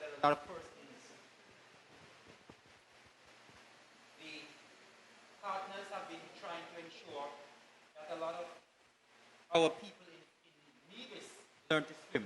And apart from the pool that Mr. Evelyn is advocating, the in-water pool, the on-land pool, Mr. Winston Cook has also been trying his best to have what is called an in-water pool within the sea, which is a restricted area where you can have more control for persons who would wish to swim. So there's a lot been going on in terms of discussions, and we're hoping that, of course, a lot more persons can learn to swim, and of course avoid any possible disaster in the future.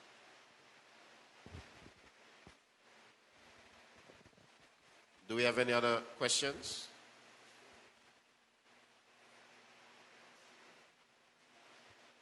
Good night. My name is Donald Thompson from Bath Village. I have a vaccine issue. Sometime last year, I'll try to put it in a nutshell actually.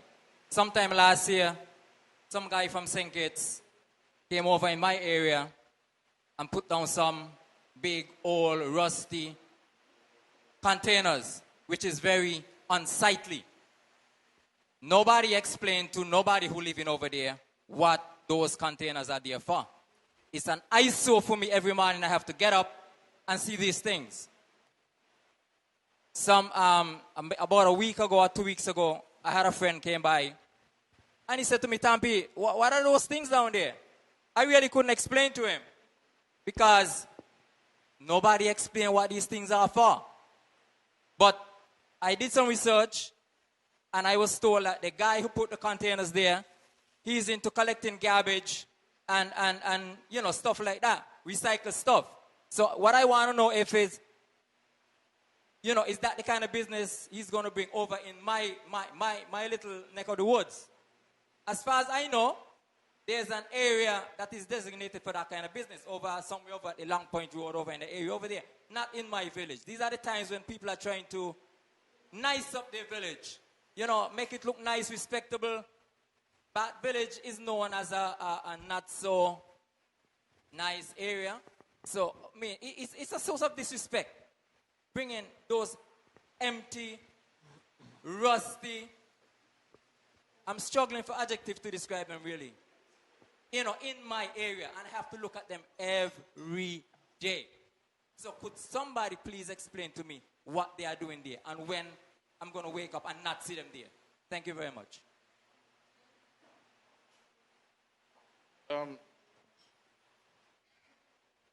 Thank you very much for the question.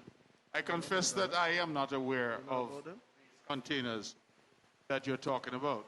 I drove in an area there recently and saw some containers that were put there. I was told that those containers were put there as part of some proposed development in that area.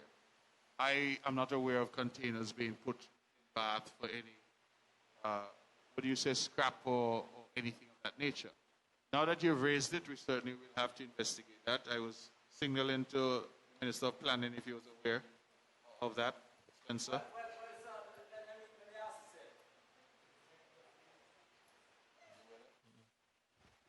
I did go to physical planning and told them about it. Doesn't seem as though they knew about it, but they said they got in contact with the guy, and they told me when I went back and asked him, well, what's up? They said they're going to have a meeting with him.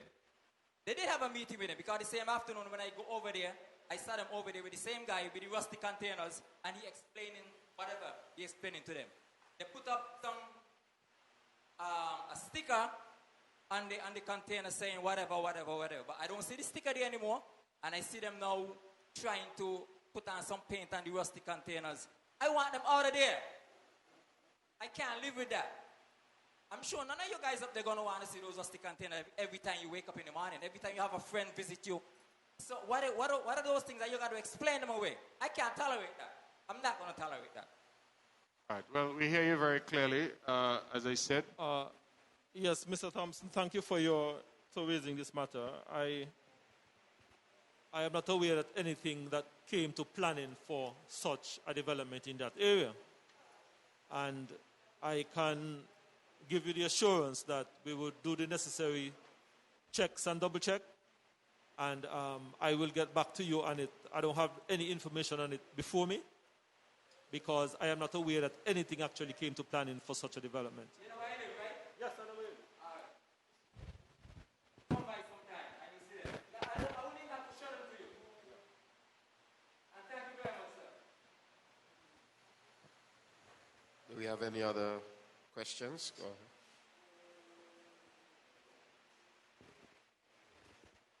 My name is Valerie Thompson. I'm from Bath Village and I must congratulate the government for this initiative in agriculture. I'm very pleased. I have always wanted to go into agriculture after time. Now that I've retired, I have started a backyard garden. And it's a frustration because when I started, it was very dry season. But now that my plants are fruiting, the monkeys are coming. And I am not pleased with that at all. I don't want to say that the government has been skirting around the issue of the monkey, but I need for the government to put an effective plan in place so that I don't have to wake up at mornings with monkeys running on my roof, jabbering outside my bedroom window, and I have to be running them and can't pick my tomatoes and my okras and all that. Please, I need to hear what the government is going to do to get rid of the monkeys out of my yard. Because I think I know when they are coming. There's a whole set of dogs coming through the area. But I can't always go out in my yard and see them all in the water. Please, I need the assurance that the government is doing something effective concerning. Point number 2.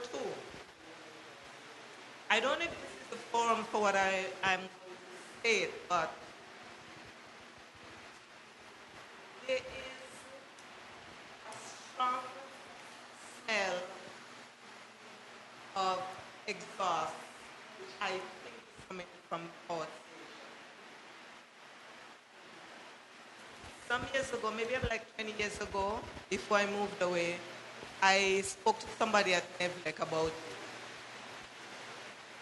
I am raising the issue again. I can stay in my bedroom and sell it. I can stay outside while I'm doing my gardening and sell it.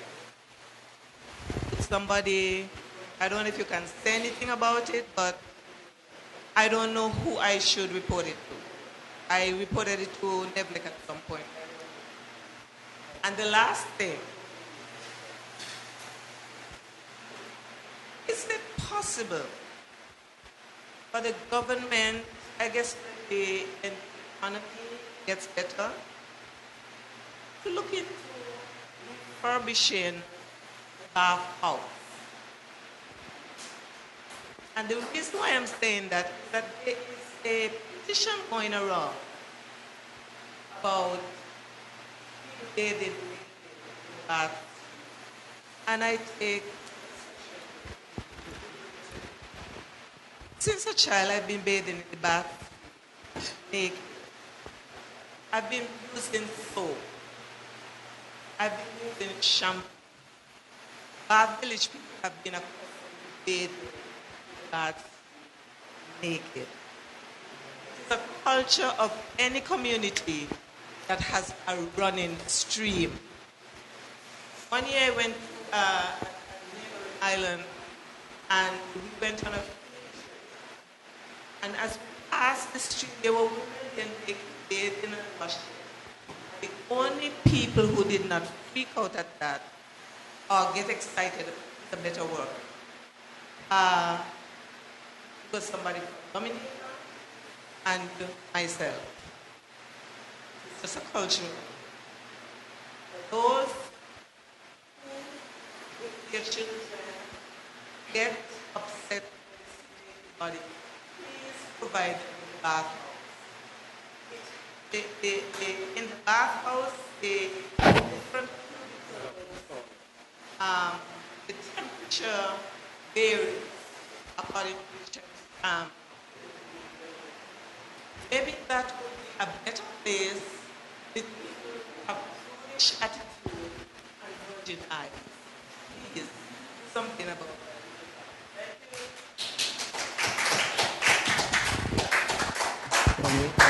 Thank you very much. Do we have any other questions, comments?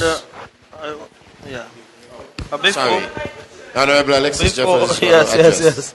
Yes, before we take another question. Teacher Valerie, let me commend you for,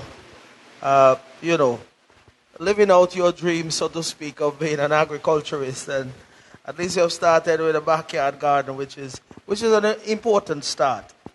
Of course, the frustration comes along with the monkeys. You didn't talk about the donkeys and you didn't talk about the wild pigs. But those are also issues that we are grappling with, are those particular animals. But let's zero in on the monkey.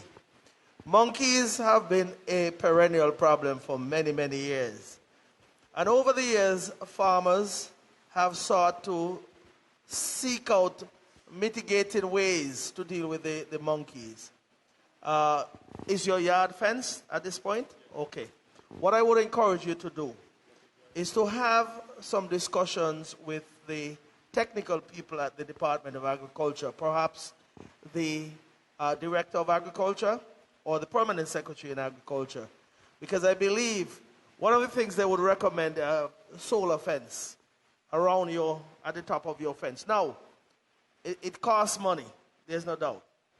But the reason why I tell you to have some discussions with them, they may be able to come up with some terms, reasonable terms, so that at least that particular buffer that you're looking for, you'll be able to get that.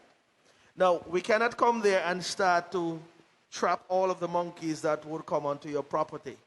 It is difficult because you were saying that you have an idea when they're going to come. Once the monkey realizes you have an idea when they're coming, they'll come at another time. But if, for example, they can provide you with some comfort with perhaps solar, this electric solar fence, then that would be a reasonable way to go. The cost, I don't want to discuss the cost because they may be able to come up with something very reasonable for you. So I want you to have a discussion with them because I don't want you to get frustrated and give up, because it sounds like you are doing some production there that is important to you, and perhaps you'll make some money in the process, which will be good. Okra, for example, is a crop or product that is in demand. Tomatoes, of course, too. You might be able to go into other things. So have some discussion with either Director Elliott or Permanent Secretary Sargent. And they may be able to come up with some resolution for you, and that would be important to make sure that you maintain the level of interest that you have. So, yes. Some years ago, maybe like 4 years, 3 years, I wanted to put in a drip system at my house because I was here and I was coming home and my plants were dead and all that. And I don't have any drip systems up to now. And I have been directed to go to Mr. Chin to buy something that the government provides. And I don't want it. You don't want, sorry? I don't want anything from Mr. Chin. So I would suggest that the government do something about it. What happened? Why the Department of Agriculture no longer provides with the irrigation? Because I wanted one that was not punctured, one without the filter. I wanted.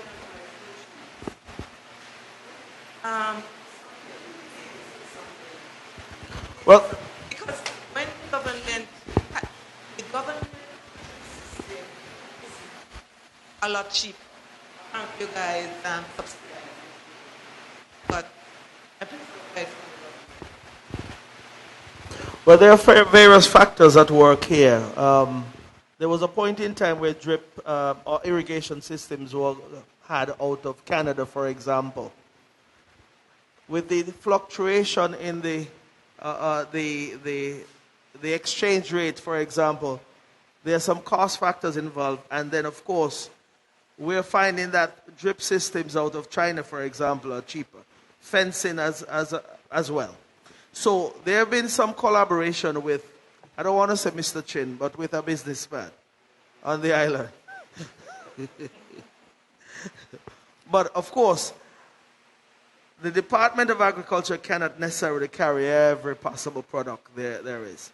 We provide numerous services, but in terms of products, we cannot carry all. And there are certain business places that are able to offer it a bit cheaper than we can. You said you got something that was cheap at one point, but sourcing the same systems are not always the same price, depending on where you're getting them from. So that is why the business place that is carrying them now, they do get some assistance, so to speak, from government because they are agricultural products. And those savings, in most cases, are passed on. But if it is a mindset of not dealing with the particular individual or business place, I probably can encourage the department to get them and then turn around and sell to you then. How about that? Do you prefer that?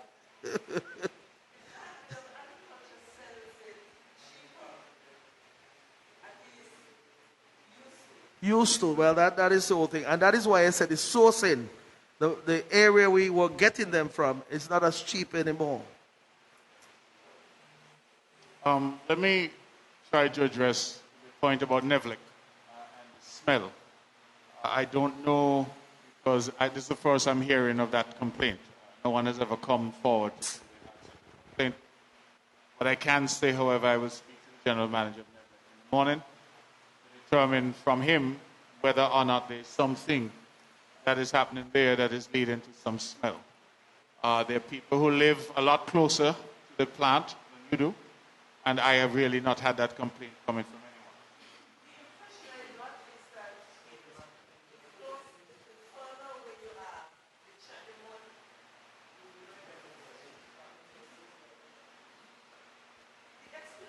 That I got many years ago was that those are close by and are likely to smell because it goes from here and then comes down. So I don't know. I'm simply saying that we have not had that complaint before. So we will have to try to make the necessary inquiries because you're the first person that has brought that forward to say that they're smelling exhaust from them. The last point you raised is controversial. The issue of people bathing naked in the streams. You should know that nudity is still a criminal offense. You can't walk naked down Charlestown, for example. Nudity in any public area is still a crime. So on the one hand, we say that the people of Bath Village have traditionally bathed naked in the stream, and that is true. I think, though, that as all societies evolve, the question is, how can you do what you do traditionally and peacefully coexist with others? Because while you mentioned virgin eyes and virgin something else you mentioned, the reality is that I am not sure that I would want my 10-year-old daughter, for example, being exposed to grown men naked in the Bath stream. I don't know that I would want that. So, yes, we say that this is something that has traditionally been done in Bath. But at the end of the day, we have to also appreciate that people have to coexist. And different people have different sensibilities. And different people have different ideals as to how they see things happening. And as societies evolve, we have to evolve sometimes with those societies. I'm happy you mentioned Dominica. Because in Dominica, they've taken the hot springs to a different level, where they have commercialized a lot of it. And the big signs that you see up at all the hot springs there, no soap, no shampoo, no any of those products are allowed in the hot springs. Because scientifically, apparently, it has a bad interaction with the sulfur. So the idea is that these things are not allowed. So people go elsewhere and they see what is applied elsewhere as well. And they come here, and they come to the hot spring, and people are there using soap, using shampoo, washing, doing all kinds of things in the stream, which creates an atmosphere that makes some people uncomfortable. So while you grew up with it and you feel comfortable with it, I don't think we should assume that everybody is comfortable. And speaking for myself, I don't know that my 10-year-old daughter I would want to see a big hardback naked man coming out the stream completely nude. We have tourists who come to that stream, and I have had reports coming to the Ministry of Tourism that people scream out when they come there and they see completely naked men and women, grown men and women. It's one thing to have little children perhaps who are nude, but grown men and women coming out of the stream naked, sitting in the stream naked, people are not accustomed to that. So I understand what you say about culture, but at some point I think we have to also appreciate that societies evolve, and there are other people in the society who might be offended by certain things. And I don't know that there's a right or wrong to it. I just feel that it's a conversation that has to continue, and it's a conversation I'm happy you've started. But I hear a lot of people say, oh, this is a tradition. It was a tradition that we cook on tree stone too. But people aren't cooking on tree stone anymore. You're cooking with stove now and gas. So the question is, do you hold on so tightly to tradition? Because that's how we've always done it. And then now it ends up offending other people who have come. And I am aware of the matter you spoke of. I think it's a young girl who said that started some petition because she could not enjoy the stream because there were naked people, adults, in the stream. So it is a legitimate debate. As I said, I don't know that there's a right or wrong answer, but I do believe that this is something that as a community and as we develop, we have to discuss. We have to discuss. The Bath stream is not only for Bath people. So bathroom is for all of Nevis. And so that is a concern because, some people do not like the sight of other people naked unless there's your wife or your husband. You don't want to go in a public place. And I assure you that if you walked into Charlestown naked, the police would lock you up. Why is it totally different in a public place? But even if you were going to a bath or coming from a bath, you could not go into a public place nude. It's against the law to do so. Well, let me tell you something. Tomorrow you go down in the bathroom, take off all your clothes. And when you finish, come out and stand up on Bath Road. Well, you see, you wouldn't do that because they will lock you up.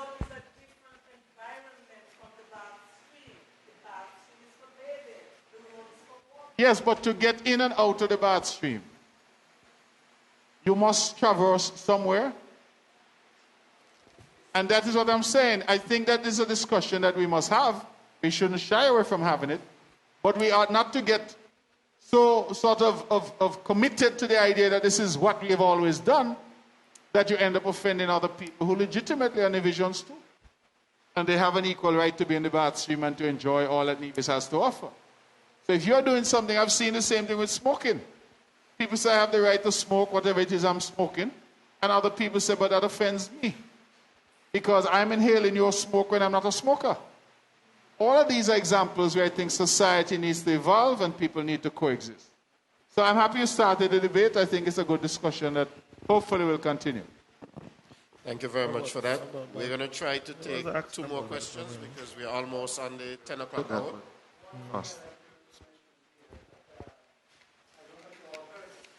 But Nevis just gave us a lot of credit. Nevis ranked number 8 in the world for the safest place to be. Imagine that credit we have for that. It's on TV, BBC had it on it. Ranked number 8 for the safest place to be in the world. I think that's really something for us to cheer about. Thank you very much, Mr. Evelyn. Wonderful. We're going to try to take 1 more question. We have 1 more. I won't be long. My suggestion, right, when you guys having this town hall meeting, is to listen to the talk, man. We ain't come here to listen to all the talk. We come here for us to talk, not for you to, stay up there for a whole long time. I mean, I've been bored, to be honest with you.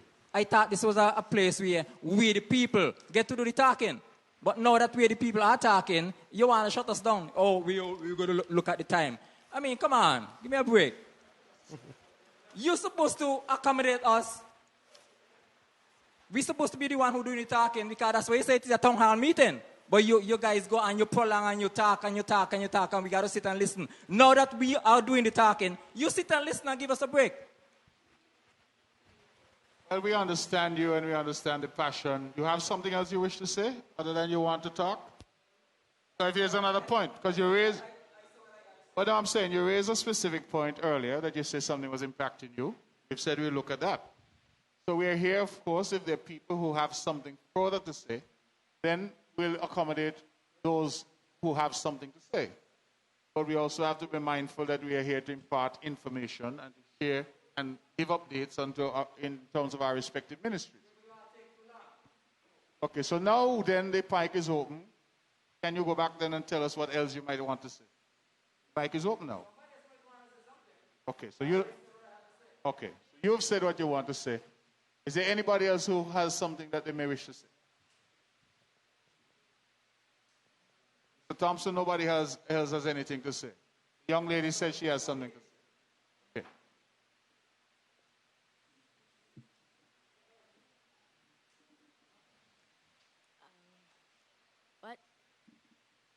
What are the plans for the reopening of school, and if so, what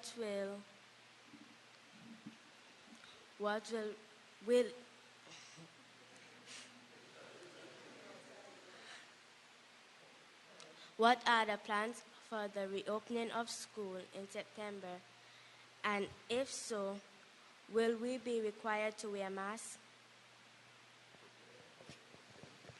Thank you very much for that.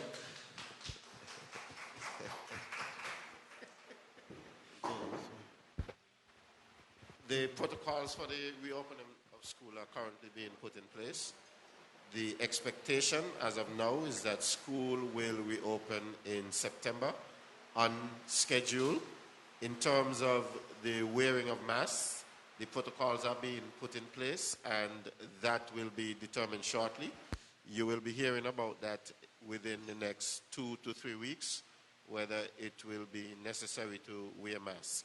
Definitely, though, we want to create a safe environment within the schools. Whether we will require masks or not is still to be determined, but we would have sanitizing stations and so on for students, for teachers, for anybody who will be visiting the schools, because it will be important that within the school compound that we create a safe environment. So the short answer is that all of the preparations are being put in place, and come September, we are going to open schools and we will have a safe environment for all of our young people. I want to thank you for that question. Any other questions or comments? Okay, I want to thank all of you for coming out this evening and joining us for our conversation with the people tonight. We thoroughly enjoyed it. We enjoyed interacting with you. We enjoyed your questions. And I want to thank all of you for coming. Thank all those who are viewing via social media, YouTube, and Facebook. Our next meeting, our next town hall meeting will be next Thursday. It will be in the parish of St. Paul's. So we are asking you to listen out and to look out for the flyer. We will give you the exact location at another time. Thanks for coming. Enjoy your evening.